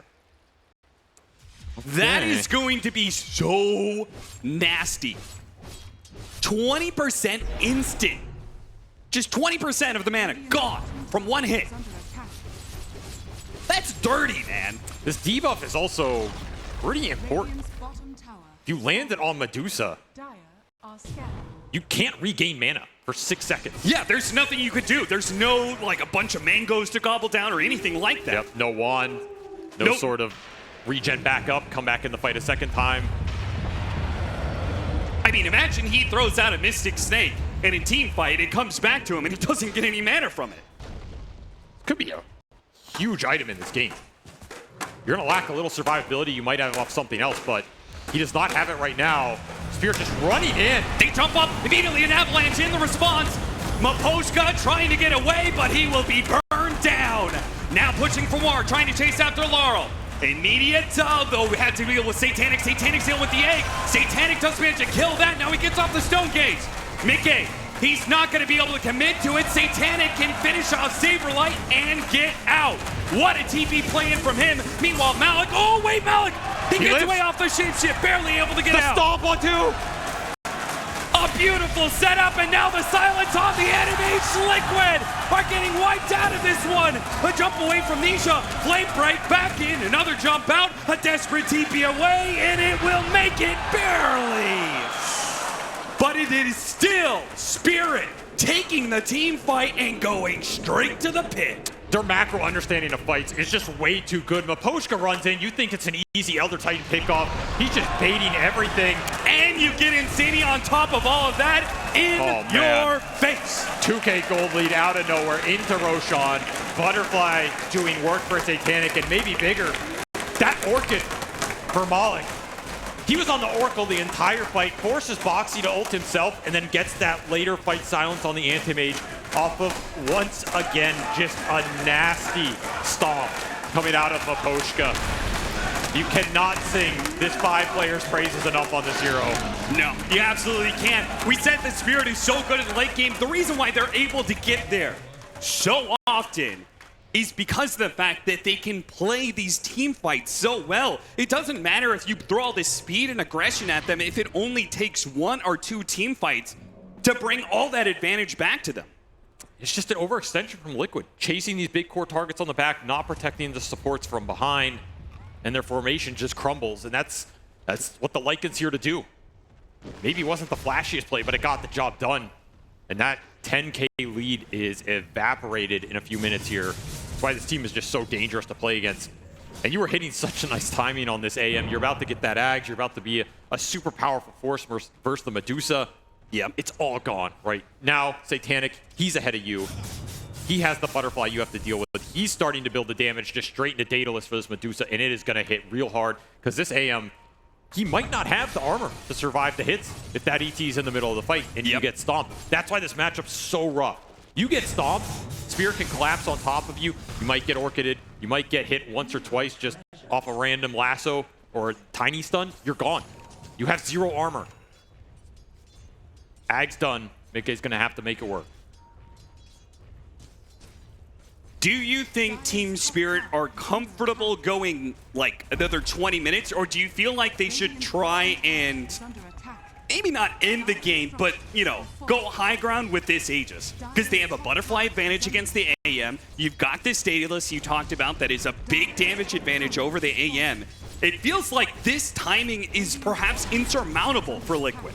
I think you're very confident in the 5-on-5 right now. You're confident pushing, but there's always going to be some split push pressure, and that trade might not be that favorable. There's some decent building damage that can come out from this Anti-Mage.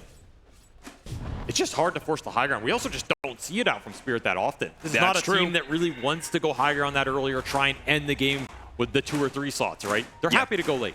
They're happy to continue to scale. They always think they can win late games, and as we saw in that game 1, it's hard to argue with them.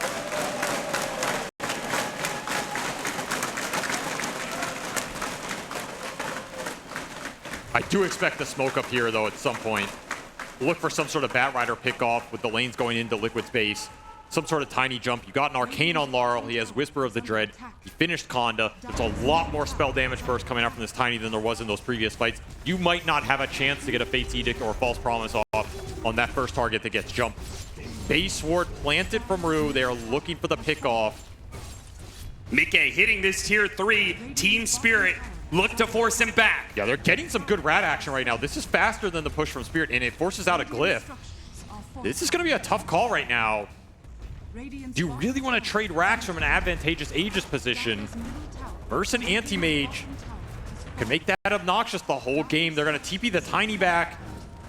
A little too slow. Does Laurel show here, though? This ward in their base is just out of range of seeing the Tiny right now. Liquid do not know where he is. Tier 3 for tier 3. Right, they see him now. Yeah, but it looks like they've already backed away. They said, okay, Oh, look at did this smoke. what we wanted. Look at this smoke, Austin. Midgame. Is he going to be caught by this one? This moment could be so crucial. The Wolves can scout it. He won't know. They're going to be able to spot him. Mickey, if he got greedy and farmed up that heart camp, he surely would have died, but he backs away instead. Goes back to the Ancients. That is a critical decision. Still getting spotted again. Bottom tower is under attack. Can you find the opening here? If he goes into Behind the tier two? triangle, he would surely die. Mickey is not going to be greedy enough, or they have to go somewhere else with this. And they're going to catch Insania.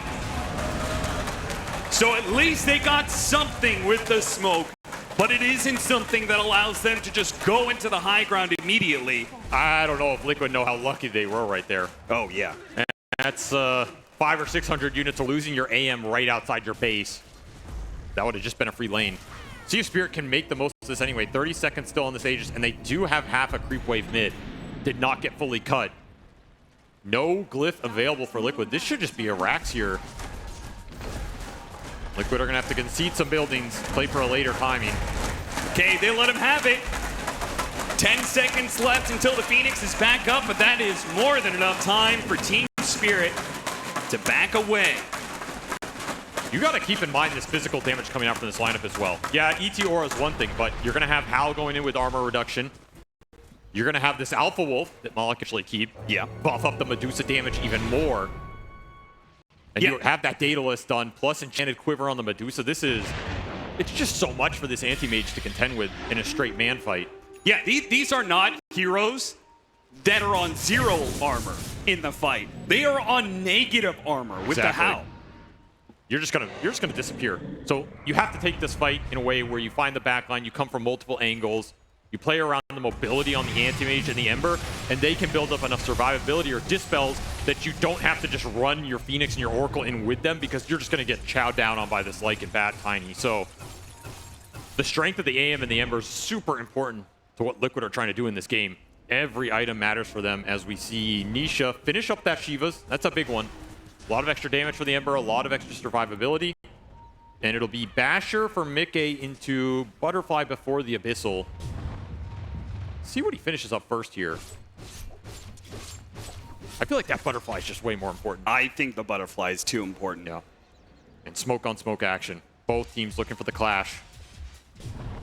They're trying to bait out Mickey. Spirit have the high ground here.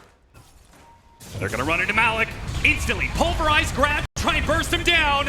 Malik survives a little bit, but eventually does get caught. Laurel gets grabbed onto the Anti-Mage. They stomp him up as well. The Supernova's gonna buy him some space. They have to focus on the egg, while Mickey uses his Mana Void on Rue. That gives a clean team fight for Satanic perhaps, but they're ignoring the Dusa. They're just kiting him. The mobility cores are tearing Spirit apart right now. Nisha got tossed into the Medusa, tries to slide dodge, but He's he out of doesn't have any remnants. remnants, so he is gone. Saberlight's gonna go for the kill on the Laurel, does manage to get that, but he has committed his life for it. He TP's away, but he won't make it out. That fight was looking so good for Liquid. They conceptually played it so well. They got the false promise save on the Phoenix, who then gets egg off. That committal looks rough for Spirit, especially with the Lycan going down so early, and the 2 mobility cores were cleaning up the backside. But then Nisha, he just gets caught in the middle of it, out of remnants. Not enough left. 2 buybacks on that one. Liquid really want to stop them from being able to go high ground and take a second lane of barracks. They especially don't want to have their buybacks forced here, which is what Spirit want to get. They want to even out that part of the game. Mickey goes after him. Satanic is already going to be purged of a lot of his mana here. Mickey now has to blink back out, perhaps. No, wait, he's going to blink back in. Goes after Satanic. Mana void and in Satanic's 3, out of mana. 2, 1. The ticking time bomb. It's got to go up. Boom! Satanic is gone. Carry out of the fight, and Liquid gonna get whatever heroes they can from this point in time, and it's gonna be Rue. That's the +1. Dude, Nisha was scouting him with his courier from the grave. Add insult to injury, he'll find a way to make his presence felt. As Spirit get nothing off that push, except the Primal Beast buyback, which that is not the one they wanted. They wanted the Ember Spirits. Mickey's just so strong. When you don't have your full lineup. From him, blink for blink, what are you gonna do? And the second you're out of mana, like you said, ticking time bomb. If you can't deal with this anti-mage, you have no hope of surviving. That's gonna push Mickey very far towards this butterfly. You see his build. Mickey's not sure which item he wants to go for. He's Picked up the debating. Eagle Song, but is completing the Abyssal Blade first, I think. He's still debating. It's gonna be Butterfly first, I'm almost for sure. Honestly, the way that fight went, it almost doesn't matter. It's just, can Liquid keep the formation, right? Can they protect the supports, have the Oracle behind him? The reason Midgame's playing so aggressively there is he's holding on to Mantha for the Orchid, and then he knows Boxy can always bail him out if he really gets into trouble. That's why he just blinks in there. Yeah, thinking about that, 8.5 seconds from the false promise. It's a long time. That is like guaranteed 2 blink hits from the Animage. If he just false promises the AM at any point in the team fight, it feels like it's guaranteed that the Dusa dies. And these supports on Liquid are starting to get the utility items to help them dodge the Lycan and survive and reposition, right? You have Blink on the Oracle. You can play really far back, still find that ult. You have Glimmer Cape on Insania, help dodge out some of the Wolves. They have really played this lineup well. And they've gotten to a point where if you can manage to get a Roshan away from Spirit, put an Aegis on this AM, man, that fight is wide open. We also saw the anti-mage complete his level 25. He took the Mana Void cooldown. This is a really nice talent for this game because you have potential to get 2 Mana Voids off in a fight now. Yeah, now he can use it on one of those supports like he did in that mid fight. And Satanic still has to keep in the back of his mind, okay, that's not the only Mana Void in this fight. And you know, Austin, we were debating Butterfly or Abyssal first. Why not both? He is hitting a crazy power spike right now, and there's a reason Liquid are instantly smoking Midgame straight into the heart of this. Now, he does not have buyback, so if you do somehow bring this anti-mage down, you will also claim Roshan, which Satanic, he just wants to do it right now. Says, I'm strong enough with the BKB. It's one of your best items in this Medusa anti-mage matchup. Would love an Aegis on top of that. They're inside of the pit. That is a great place for Liquid to head into. Satanic has already lost half of his mana. Midgame looking around they are surrounded. They're backed into a corner. There's no way out. This is going to be Team Spirit. It's way too Fight good. or die, and it's bold. They are fighting for their lives, and they won't be able to stand up against the strength of Liquid in the corner of the map. They put themselves in the wrong spot of the map and get ambushed. They don't have the lockdown for Nisha on the front line. They can't focus a target down, and Liquid are just picking them apart. Spirit just missed their window in this game. This Lycan pick fell apart so fast in some of those early fights. Liquid bought themselves so much time, and now they are getting to where their lineup feels strong. A 6-slotted anti-mage. Midgame has absolutely dominated this game. Nice gem steal. Kills a courier. Okay, something. That had a gem, takes it away. And they did finish up the Ags on the Batrider. We saw the impact of this in that first game. It's just a lot more difficult here into the anti-mage, into the Oracle. It's not reliable. Yeah. These lassos are just not guaranteed. I mean, if anything, he's got to be careful of the counter spell. Yep. With an Aghanim Scepter on the AM, he might just double lasso himself and an ally. Spirit need more lockdown. They need more control. They're just not getting in time. Liquid are going to push their advantage here. 4 minutes on this Aegis. No reason to back down. What more can you find? Midgame, relentlessly aggressive. Malik has to pop the shapeshift if he wants to be able to get out of here. He will not be able to, though. Saberlight gets his hands on him, and as soon as one person is grabbed, they're done. Wait, Insania, that's going to be a really nice pickup. Both supports for the core.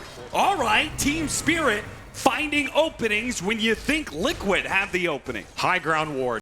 Time and time again, Spirit used this vision to keep themselves in the game. And it was that gem steal. It was the loss of the gem. Yeah. If Liquid have gem, they can deward this hill. They don't lose their supports there. Maybe you're just pushing high ground right now, but all these small plays adding up for Spirit. They find these little advantages. They make them work. And now they're on the hunt again. Another D-ward as well. Yeah, there's a lane ward behind him. Midgame's got to be careful here. Liquid just lost all their vision on the map. And they're still willing to try and play in this area. It's just... All right, tier 4s. Tier 4's dropping right now. Got to get some neutral items. Mindbreaker for the Medusa. There's an extra silence for this AM you might not expect. We've seen so many times these random silences will catch out these mobility heroes in just the worst times. You need every bit of disable you can get right now if you are Team Spirit. We see the Lycan eyeing a Hex. That's going to help. We see BKB for the Batrider. That'll help reliably get the lasso off. Outside of that, though, that's your kit for the game. That's what you have to kind of disable this anti-mage or this Ember and bring them down. It's going to need to be really clean, really fast, and really well executed here. But Poshka did finish up the Ags on the Elder Titan. Maybe he can give you some extra damage to burst these targets. That execution is going to absolutely have to be on point to deal with the mobility right now. And you still have this Aegis for 2 minutes here if you're Liquid. Dire are scanning. I mean, if I'm them, I want to try and get aggressive with this. I want to try and de-ward these obs that have caused me problems with Spirit. They're going to defend the high ground. Mickey, whoa. Ogre Seal Totem up the cliff. And then ready to go with the blink. That's, I ain't seen that one before. Dude, this Ember is so tanky. Look, what do you do to this? Octarine, Shiva's Mage Slayer, Havoc Hammer for extra strength, 3,400 HP plus the Flame Guard. You might get hit by that Mage Slayer. He has buffs and saves behind him, and he's gonna be in your face. Yeah, it feels like any lasso or toss back is not a guaranteed kill. If you find it in the first place. Yeah. I mean, that's step one. Maybe that's all you have to go on. Execute step one and then hope it works out. Are scanning.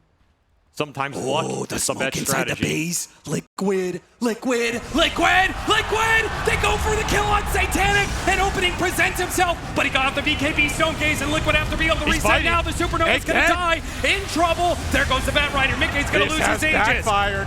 Going back in, what a hit from Saberlight, knocking around 2. Saberlight down to half HP. Satanic is gone. Mana Void finish him off. No And buyback. no buyback. Team Spirit get wiped inside of their own base.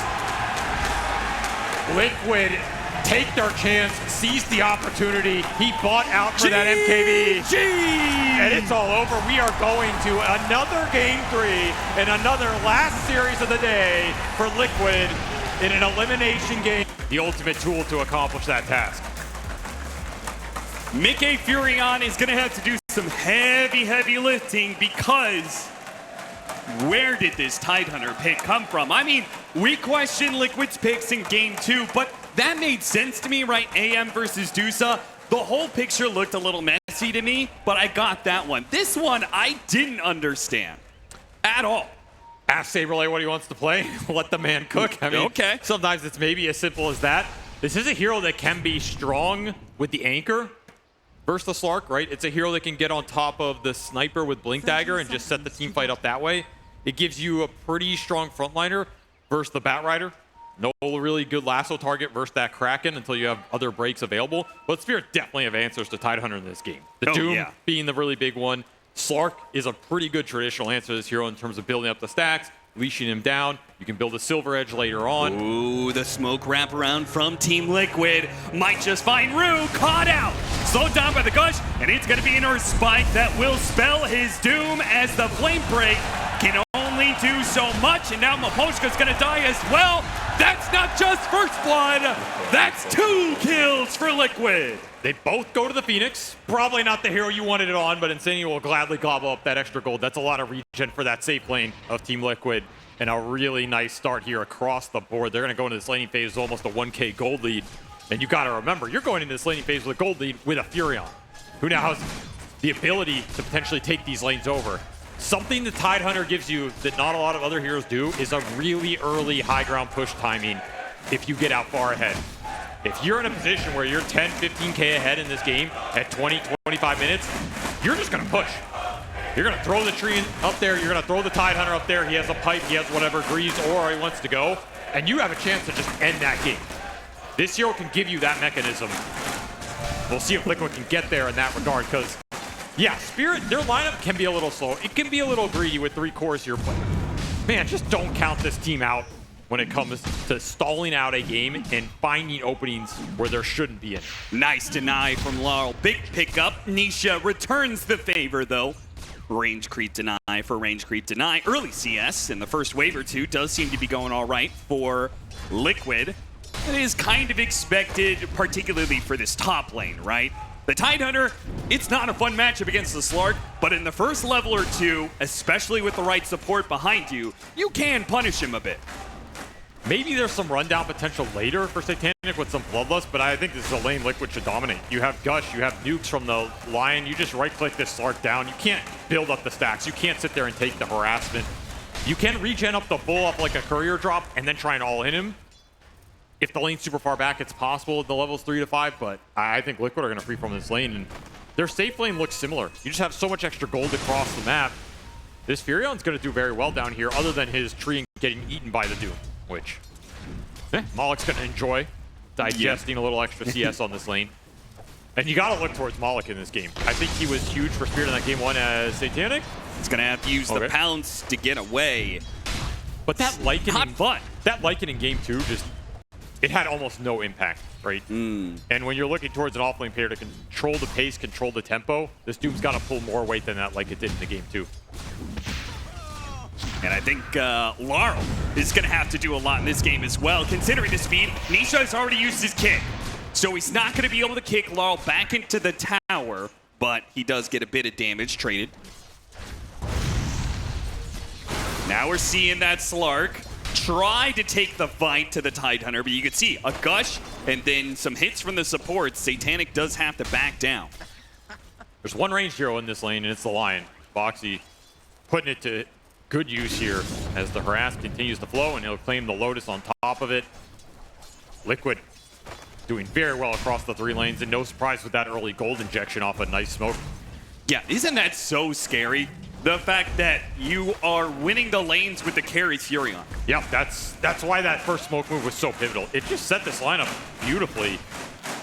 And the scariest thing in this game is what happens if Liquid start to run away with it. What happens if the Furion's TPing around, making the rotations. You can't keep up. Yeah, what happens if Nisha rolls into a hero and then you've got Wrath of Nature bouncing in or a teleport in from the Furion? Like, I don't know what Laurel's going to do about that situation. He needs early defensive items in this game. Hurricane Pike, the concussive grenade. Yeah, because you're not getting help from the supports, not in that kind of way. Nope. They can't give you any sort of save. I mean, Bloodlust, that's your best save. Run it off.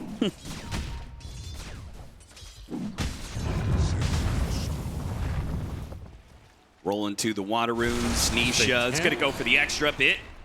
And this Slark is just getting so harassed. He has to buy so much regen, and maybe the CS looks okay, but the net worth, he is getting demolished in that department. So much extra Tango's bought just to try and stay on the lane. You can't go jungle this early. This Slark pick is not working out early at all. In a very tough position. Saberlight continues to assert dominance here, and I mean, you can always build the stacks up for the Tide, but if you're winning the lane, just play it straight up. Continue to abuse the carry. Start pushing the lane in, pressure his tower, look for that gate rotation, or look for the Furion rotation, which can easily come into this Slark lane getting chipped. Insania, he had stick charges to work with. Eat that tree. He doesn't want the tree. Wants a spell, he'll get healed. He needs a spell at this point in time. They got to get a little bit more out of this lane. The other lanes are suffering right now. Rue, in some trouble. Dive. The Sprout dive on through from Insania, but no Fire Spirit, so Rue will be able to walk this off. Oh, that was a really awkward dive. Midgame TPing ahead of him. He is going to TP in and will be able to get that kill. And now Nisha's going to be able to sandwich Malik as well. Malik, he tries to give himself a buffer of a heal, but Nisha, okay, Insania, he claims yet another kill for Liquid. Not going to the coffers of Nisha. Dude, this Phoenix is so farmed. He's already level 4 too. And Tanya is saying, hey guys, like I'm cooking, right? I've been killing it in this series. I killed it last series. Just let me take these last hits. He will pay it back in spades. See what Nisha can do with this early Magnetize. Does have it available, doesn't have the resources right now, but it's deadly on the map. Especially with Furion, who can back up all those rotations. Spirit, they just need to stabilize this early game. They're missing a lot of XP right now. Nisha, oh, that flame break almost knocked him off course to be able to hit the boulder. But now it's Rue who might be in trouble. No, it's going to be Laurel. And her spike from behind, but Nisha cannot commit. Not yet anyway. Maybe with the dive in from the Phoenix, gets a little bit more damage. With the assassinate, it brings him down. Roll out from Nisha, not going to be able to connect. Things are getting a little sloppy now, but does manage to land the kick. That's the important part. Slowing down Rue, and here comes Midgame. finish him off with a Sprout. That's the missing component you needed right there. Nisha just not able to connect on these rolls. Does get the amp damage rune, but he was missing a lot of mana to begin with. Under attack. And Spirit, they're always going to protect Cardell in the mid lane. You have to play around the sniper. This is not a hero you can leave alone on an island in this type of game where their heroes are going to be rolling on him, TPing on him. If Laurel has a couple deaths here, Spirit's early game goes out the window. This is your strongest skirmisher right now. You have to take advantage of the shrapnels. They are extremely dependent on him. Maposhka. This is not just a Phoenix at any point in time. It's a roll-in from an Earth Spirit, a teleport in from the Nature's Prophet. A single support can be the death of you in this game if you're Spirit. Oh, but the return kill goes to Laurel still. It's a big pickup. He's going after Laurel though. Got him on the magnetize. Nisha, he's definitely got this kill. Will he be able to get more or he dies to Rue? A lot of XP to Rue here on the solo kill. He will absolutely be happy about that. Got a Hex on Satanic. Earth Spike changed up. Ravage gonna be put to use immediately. See you later. That is the XP advantage in full force. Liquid are a full 2 levels ahead right now, and it's reflecting in the core matchups. You still don't have this Doom available bottom.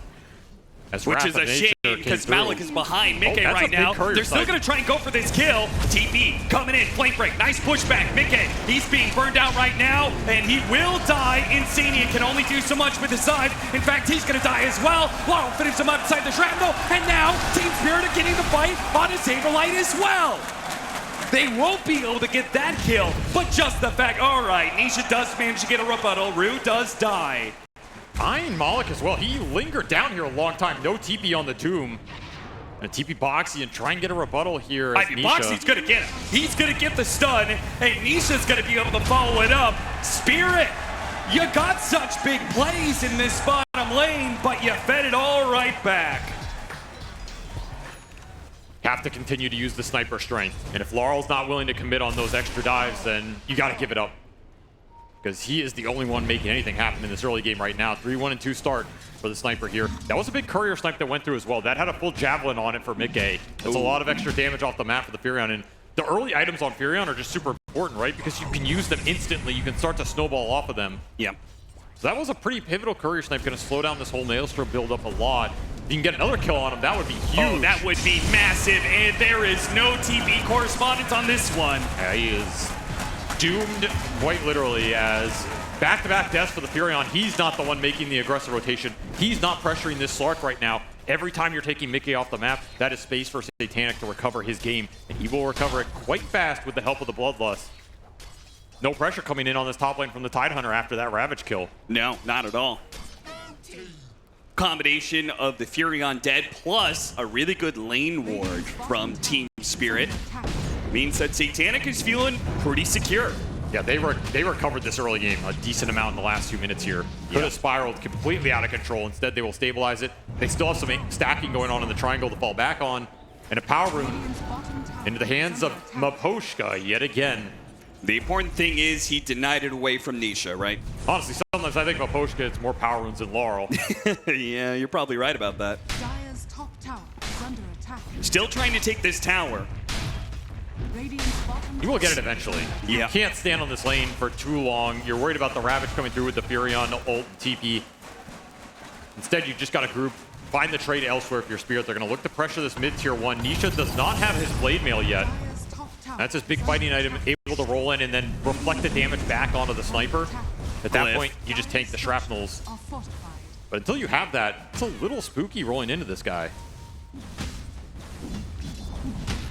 Dire's top Tower does die in the top lane, so Liquid will have the tower advantage here, expected with the Furion lineup and the combination of the laning phase advantage that Liquid did build up. Could have been a lot larger, though, Yes. with the early gold lead. And this mid tower for Spirit's still really high HP. This is the big one on the map right now. If you can ever get a move into that mid lane off Supernova plus the Magnetize and a Furion TP, that fight could be deadly. It could really open up the map. This is a big objective for Spirit to protect, particularly for that sniper. Ooh. That is some pretty big stacks here from Team Spirit. I mean, I know Liquid did a little bit of stacking of their own, or a lot of it. Jesus, 18 stacks? It's all for the Tide Hunter. What has Boxy been doing, man? This Tide is top of the net worth for a reason. He's just going to rush Blink Dagger. Already available for Saberlight. They're going to TP Insania and instantly smoke him here. And look for the jump play mid. They want to get the Blink Ravage on the Sniper, open up that mid tower. I mean, this is guaranteed team fight win, right? There is, Yes. I feel like it's not possible for Team Spirit to be able to win against a Ravage Supernova this early on into the game. Not with Blade Mail, Earth Spirit, and Magnetize to back it up. You just have to try and dodge this gank, and I don't think Laurel has the read right now. Public enemy number one, it's Laurel. They jump on him, gush him. They don't have to pop the Ravage. He's already dead. Exact move you're looking for. Now you can just wail into this tier 1 mid with the help of the Treant. You said this tower was super important. Liquid put a lot of emphasis on it. A 5-man move to the mid lane. I would not be surprised to see Spirit try and still defend this. You just don't have a lot of tools available other than the Doom, and Yeah, you can't really walk in here, right? Benefit of saving the Ravages, you're still prepared to fight, so defense impossible here. Spirit are going to group up around that mid with the Doom available. What can you really do with it here, though? You're just hoping Satanic finds something in the meantime. As this Slark, well, Austin, he's gearing up for the late game. Midas Yeah. online for Satanic. He says, my lane was rough, but I'm still going to outfarm you. Speed be damned. I will meet you at the 60-minute mark. Is that warranted? Is his lane bad enough that he needed to go Midas to recover? I mean, part of it's the lane. His game is really slow. Honestly, part of it is... Instant Supernova, but he didn't get the Fire Spirits on Malik. Oh, but the Ravage! Bail Wait it a out. minute! The Supernova explodes in both of their faces, and they will die. Is this Doom going to take Saberlight with it? I think it will. Very Actually, close. It's gonna be. I think he lives. It's not enough. It's not enough. The last tick tick. leaves him with 39 HP. Bing bong. Not enough damage. And Spirit get baited into a janky play in the river. That just goes wrong. That Ravage being saved from the fight earlier pays off in a big way. And now you have Doom on cooldown. Even a worse situation for Spirit. They don't have the playmaking available. Yeah, it would have been fine if, like, okay, Ravage is on cooldown. We have Doom. Let's go fight. Let's go make a smoke play. Now that's totally out the window for Spirit. It was also early drum from Malik, which is, I think, supposed to help you kill some of these early eggs or power up the Slark. Of course, this is a hero that prints extra gold, so these early investments aren't the worst, but you wanted that to pay off there for sure. And this is The Satanic sweeping back and forth. Yeah, He this spent is- his entire game in this top lane. not the prettiest farm chart I've ever seen, but No. you got to get the job done somehow. You were talking about this Midas build-up. Is it warranted because of the early game? I think it's maybe more warranted because what is your win condition in this game if you're Spirit? You got to go late. You got to get this Slark to a point where he can actually man up in the fight and start taking heroes down through things like the Ravage, through things like the Supernova, right? Yeah. With the start he had, I just don't see him getting there without a little extra help. This Midas will eventually pay off. The attack speed's still good on the hero. I don't mind it, but it is going to put a lot of pressure on Laurel to dodge ganks and continue to hold down this early game as And Liquid he hunts did him. Relentless. not just dodge this one. I mean, he's already behind his tier 2. Surely Team Spirit can take this fight, right? Underneath the tier 2. damage. It's not good enough. At 15 minutes, Liquid just washing over them. How do you stop this? That Wrath of Nature bounce did 300 damage to Satanic. He did not expect the extra AoE coming out on top of that, and that Slark just bit the dust instantly. That's a Midas ticking down while you're dead. I mean, what are you supposed to do I don't know. as Laurel here? Nothing. He dodged the Nothing. game. Yeah. He's behind his tier 2. Like, there's nothing that Spirit can do, it seems, to be able to respond to this. Certainly not fast enough, as Midgame is hyped up right now. It's the draft differential. This is the power of the carry Furon in the Tide and what it can do in Team the early Spirit, game. they're always willing to play at a disadvantage, and they are going to go for the kill. Trying to get Midgame here. Play Didn't break, get the bounce Doom back, off. the damage, the burn over time. Still it's no slowing Doom. down. The damage is not. Oh, he has to blow the Doom on this just to ensure the kill, and it's still a 2-for-1. Liquid are baiting that so hard. Boxy almost completely bailed out Mickey there. You're lucky to get that Doom off before the rest of the help comes in.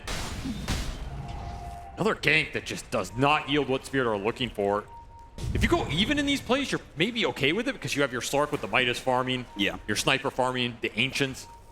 you're losing a little too much on these plays, and you're starting to power up this lineup. And now Ravage, back off cooldown. Saberlight can continue to get aggressive, look for some play action. That Furion can always back you up with the early Mjolnir. Saberlight is like untouchable right now. Yeah, he has almost 100 damage block off of Kraken Shell because he also has that facet. He's been a part of kills, so he's got an additional 21 block. And he's already got that anchor up, dead in the water available.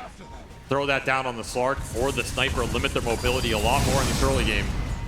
It's just going to be early BKB for Laurel. He knows he needs it this game. Anybody shows up in the bottom lane, dead in an instant. Liquid will pounce immediately. They are just piranhas in the water. There is a hint of blood, and Team Liquid are just immediately pouncing on it. Not one, but 2 kills yet again. Blink reveal for the Lion. Ground boots, Blink gets the job done. Boxy finds the biggest target on the map. Spirit just can't stabilize right now. They just keep on going. The kick is gonna miss. Malik, because of that, will be able to get out of the AoE. Still have Ravage available. That's the scary part about all these little rotations. You're not committing the big ults. Supernova down maybe gives you a little breathing room here as Doom will come off cooldown in 35 seconds. But you don't have the BKB for the Sniper. You get a Mage Slayer on the Slark. It's worth something here, but it's not a lot of damage to go in the fight and rely on. Especially versus that early dead in the water from the Tide. Down 8k net worth versus perhaps the best Furion team in the world right now at 18 minutes. Gonna be a tall order to make the comeback in this game. You're gonna have to start finding some Bat Rider pickoffs and some Doom pickoffs. Blink available for Malik and Rue. So they can start to look for those. You have the vision to find it. The vision has been a really key component for Spirit in this series. They've generally had incredibly strong wards in the team fights. I guess the question is Liquid ever going to be split up enough for you to get pickoffs in the first place? And can you find them? Furion's just a hero that shoves all your waves in. Yep. And you can't really get to this hero on the map. He's super far back. He's on his Ancients. He's on his bottom side. He pushes your lanes into you. He gets a lot of information. It's hard to make the move. Team Spirit is baiting this right now. They had some vision on the other side of the river. They saw some of these Liquid heroes pushing forward. They know they're over here. Rolling from Nisha. They're still gonna pounce after Nisha. Saberlight hits the everybody. All 4 of Spirit caught in a stun, and there is no way out. 3 dead. Mao's gonna make a break for it, but Laurel, he's gonna be caught by Saberlight. Surely, Liquid. Oh, it was just too damn perfect for them. That is the best Ravage you could ever hope for in this game. Satanic gets nothing off. Boxy's able to follow up with a 2-man. And Malik, he hasn't made it out just yet. Has to TP away. Oh! Gotcha! The speed, the pace, the tempo this team can set. Absolutely in their element right now. And there's very few teams in the world that can challenge this kind of gameplay. Yep. They're on form. Spirit cannot stand their ground right now. Can they find a way to hold on in this game that feels like it's slipping away so fast in an elimination one too? Is under attack. 25-7, a 14,000 net worth lead. Liquid having a massive advantage in this game 3. Elimination on the line for one of these teams. The other will go to the final day of ESL One Bangkok and top 3 placement. So far, every play Spirit has tried to make has not worked out for them. When they get aggressive, Liquid are there waiting. If they don't get aggressive, Liquid are able to find the little openings on the map. Oh, they see you moving forward. Satanic, it is not safe on this side of the map, my friend. You just caught by a high ground ward. Dude, the timing on that is picture perfect. Wait, that's not even, that's Team Spirit's ward. Boxy just saw him running down. I mean, when this guy's making the calls, you listen to him. Oh, yeah. And they win you the game. Insania Honey Drew bottom. He's doing a little stacking right now.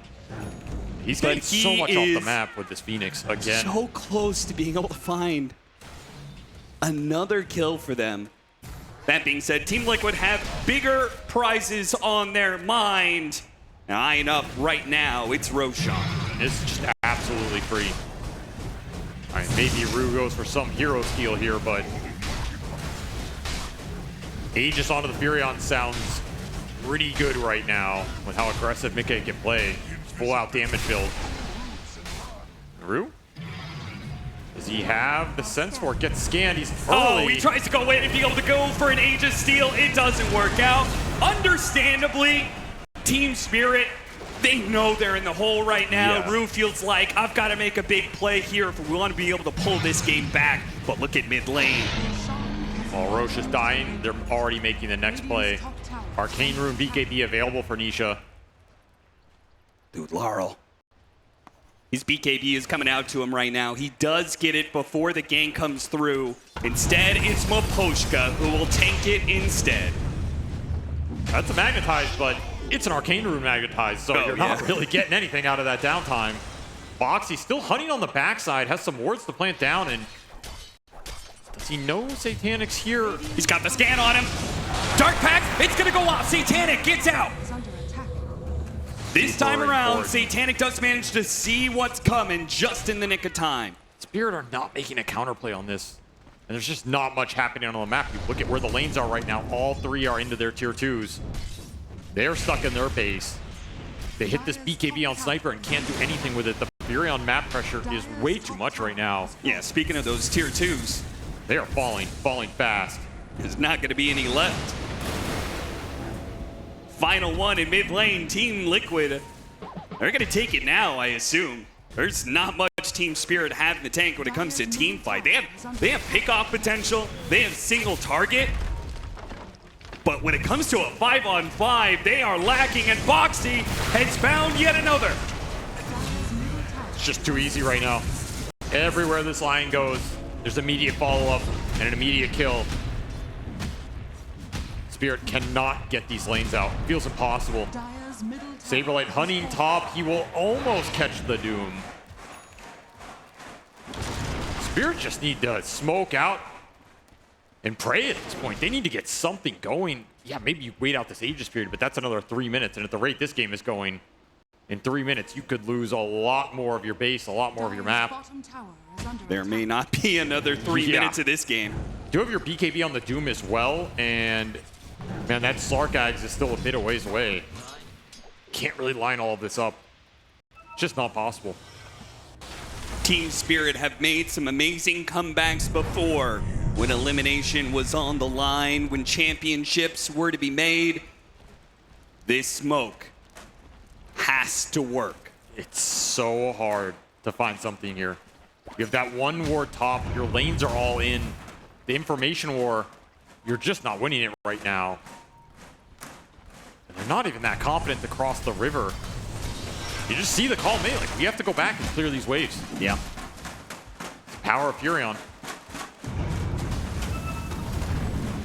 They'll reclaim their outpost, but a minor victory for a smoke committal. Yeah. They're going to push out through the bottom lane a little bit, though. Almost getting to the Aghanim Scepter on the Slark. That will significantly increase his mobility. Now, whether that helps for a fight, I'm not so sure. I feel like maybe that's just, all that mobility is just going to be used to get away from Liquid. And the smoke is coming in. If you get Blink Ravage, that fight's over. It's absolutely over. The line's going to follow up every time. You will get nothing off.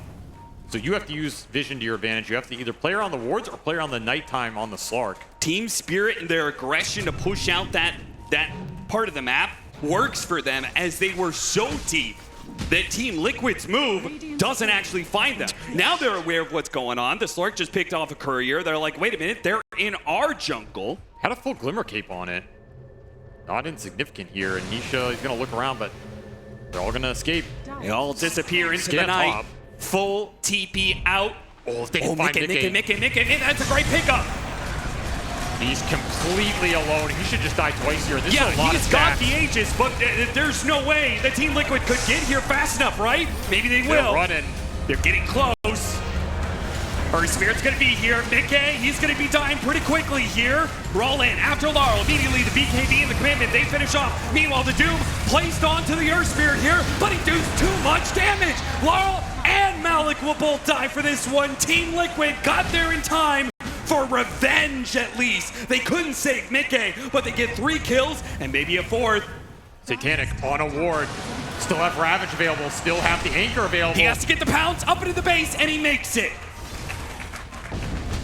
Still, it shows you the fear that Spirit have right now committing into a fight. That's a Slark who built up 22 stacks on a Furion and then bailed. Did not want to take the exchange into the Ravage, still available for Liquid here as they will hit high ground with the Furion dead. This is pretty bold. This is very bold. He's still dead for 30 seconds, Avery. Yeah, this is a little scary here. Do they really think they can take it? If Spirit were to force it right now. I mean, they're going to try and catch something on the backside here. They certainly are. Instant Ravage, but he got up the Dark Pact. Still the AoE damage. It's threatening him. Satanic, he's going to have to get out of here. Has to reset. He hits the stun onto Sableye, trying to slow him down. Sableye is too damn tanky, though. Meanwhile, turn around Foxy. He's going to be lassoed up. Laurel will try and pick him apart. Furion Satanic will collect that kill, but here comes Midgame. Midgame spots his target, goes for Laurel. A stone is just a momentary respite. Midgame keeps on pushing forward. Laurel's dead, almost got Malik. Back over to Rue. 2 dead this time around, and Liquid still in your base. Midgame wants buildings, wants the payoff here. Ravage on cooldown, but your sniper dies in that fight, which means you still can't take an engagement here. Roll away. Satanic on the backside. They gotta be careful, they know. Nikki's getting a little isolated here. Satanic going for the kill onto the Supernova. He's getting into the egg. Got hit by a stun. They stole this route, but it doesn't matter. They killed the egg, but it blows up in their face. It all goes wrong for Spirit. They thought they had a pickup. Instead, they get wiped. They thought they were going to make it to late game, but Liquid, they had other plans. They want to end this series in style, back to their TI championship roots. They are putting Spirit on the brink right now. And at this point in time, all it takes is just a little push to take them tumbling down into elimination. Liquid, 2 lanes of barracks up before the 30-minute mark. And a jump forward. Laurel in some trouble. His team isn't up yet. He's got nothing to save him. Just a BKB and a hope and a prayer, and it's not good enough. He gets the kill on 2 supports, immediately buys back. Okay, Liquid, you got to get out of here. Midgame, he's left behind. He doesn't have the TP out. They've got stuns. They've got him. The buyback does pay dividends. Maposhka with a nice angle, able to help secure that kill, and Spirit gets something, but that's a sniper buyback, an ogre buyback, 2 lanes down, and a Furion who's going to respawn in 70 seconds here. Liquid did not lose much. The lead builds to 25K. We talked about the Midas on this Slark. Will it eventually pay off? At this rate, No. you might be thinking about the next land for when that pays dividends, because this game is absolutely on the brink right now. He needs to get to BKB. He needs and they need to be up to fight for Roshan. He needs to get to a situation where you have 30 or 40 stacks on him and some of the ults from Liquid are down. But the benefit of having such strong cores is Boxy can pick his mark every time, and he's been on point. You have AoE stuns for this Slark. He can't just man up in the fight and commit on an egg. As we saw, you're going to get rolled on, you're going to get impaled. You're always worried about this Hex initiation. You're worried about the Ravage chain stun potential. You need BKB, but you don't have the time. You're looking at 1 lane of racks, and Liquid, they're just going to keep running at you. Instantly Liquid. They're so quick on the jump, and they're setting up for Roche, and it's going to be a fast one, too. That is not good for Spirit. They need time. They need the lanes out. That has been the problem the entire game. Who can do it? There's no way this sniper can show on lanes deep on the map. No. Way too susceptible. It has to be the Slark. It has to be the Doom or the Bat cutting. That's why Maposhka is trying to ignite push waves. Yep. That's why we see him down there. Somebody has to do it. Give some sort of information in this game, as they will lose their Tormentor. Gemma online for Liquid as well. Ability to take over this map is theirs, and it's just a question of, do you wait for Roche? You just try and go high ground anyway? can always play this buyback Furion game too, right? Just get aggressive with it. Yeah. Throw the gold in their face to end it quick. I mean, that's an idea. If they take this next Roche, give the Aegis to the Earth Spirit, Yeah. and play off of a buyback on Furion and say, we're going to take a 7 versus 5. That's a very strong situation versus spells like Doom. Okay, you Doom Furion, he dies, he buy back, come back in the fight. How do you win that if you're Spirit? Yeah. I think the only way you win that is if you have an insane amount of stacks on the Slark, or the Sniper has just god position in this game. Right. And can sit there and wail on everybody for 6 or 7 lives. And so far, Liquid have been very good at gap closing the Sniper and very good at preventing Satanic from building up a lot of stacks. At the same time, it is Midgame who is likely to be hitting the buildings, so Yeah, more you can- likely that they get the Aegis to him, which it does seem like that's going to be the case. I mean, what's better than 2 lives? 3. 3. Let him go in there, die once with Aegis, die again, and buy back if you really need the 3rd life to finish this game off. He did finish up that Pharasma. His damage is absolutely out of control. Yeah. If he gets to stand there and hit people, man, you do not have anything to deal with it. It does mean he's going to need to farm up another 1,600 if he wants that buyback, but obviously he would prefer to keep his item progression going BKB. Radiant are scanning. If he gets to BKB anytime soon, Dude, the items are just rolling in. I mean, we're talking about Mickey, but Nisha, his Shivas is done. He has an amp damage rune. he's got an Aghanim Scepter. Aghanims is He's got is an Aghanim completed. Scepter. He is a big problem in his own right. Who do you even try and focus down here if you're Spirit? I mean, it has to be Doom on the Tide or Doom on the Earth Spirit. Team Spirit at this point, a defensive smoke just to make sure Liquid cannot get hex the on the initiation, Doom. but they got it anyway. They got the Doom, and immediate Ravage follow up, hit on the 3. Lyle's trying to focus down the Supernova. It's not going to work. He dies. Rook gets caught. GG, it's all over. Liquid to the final day of the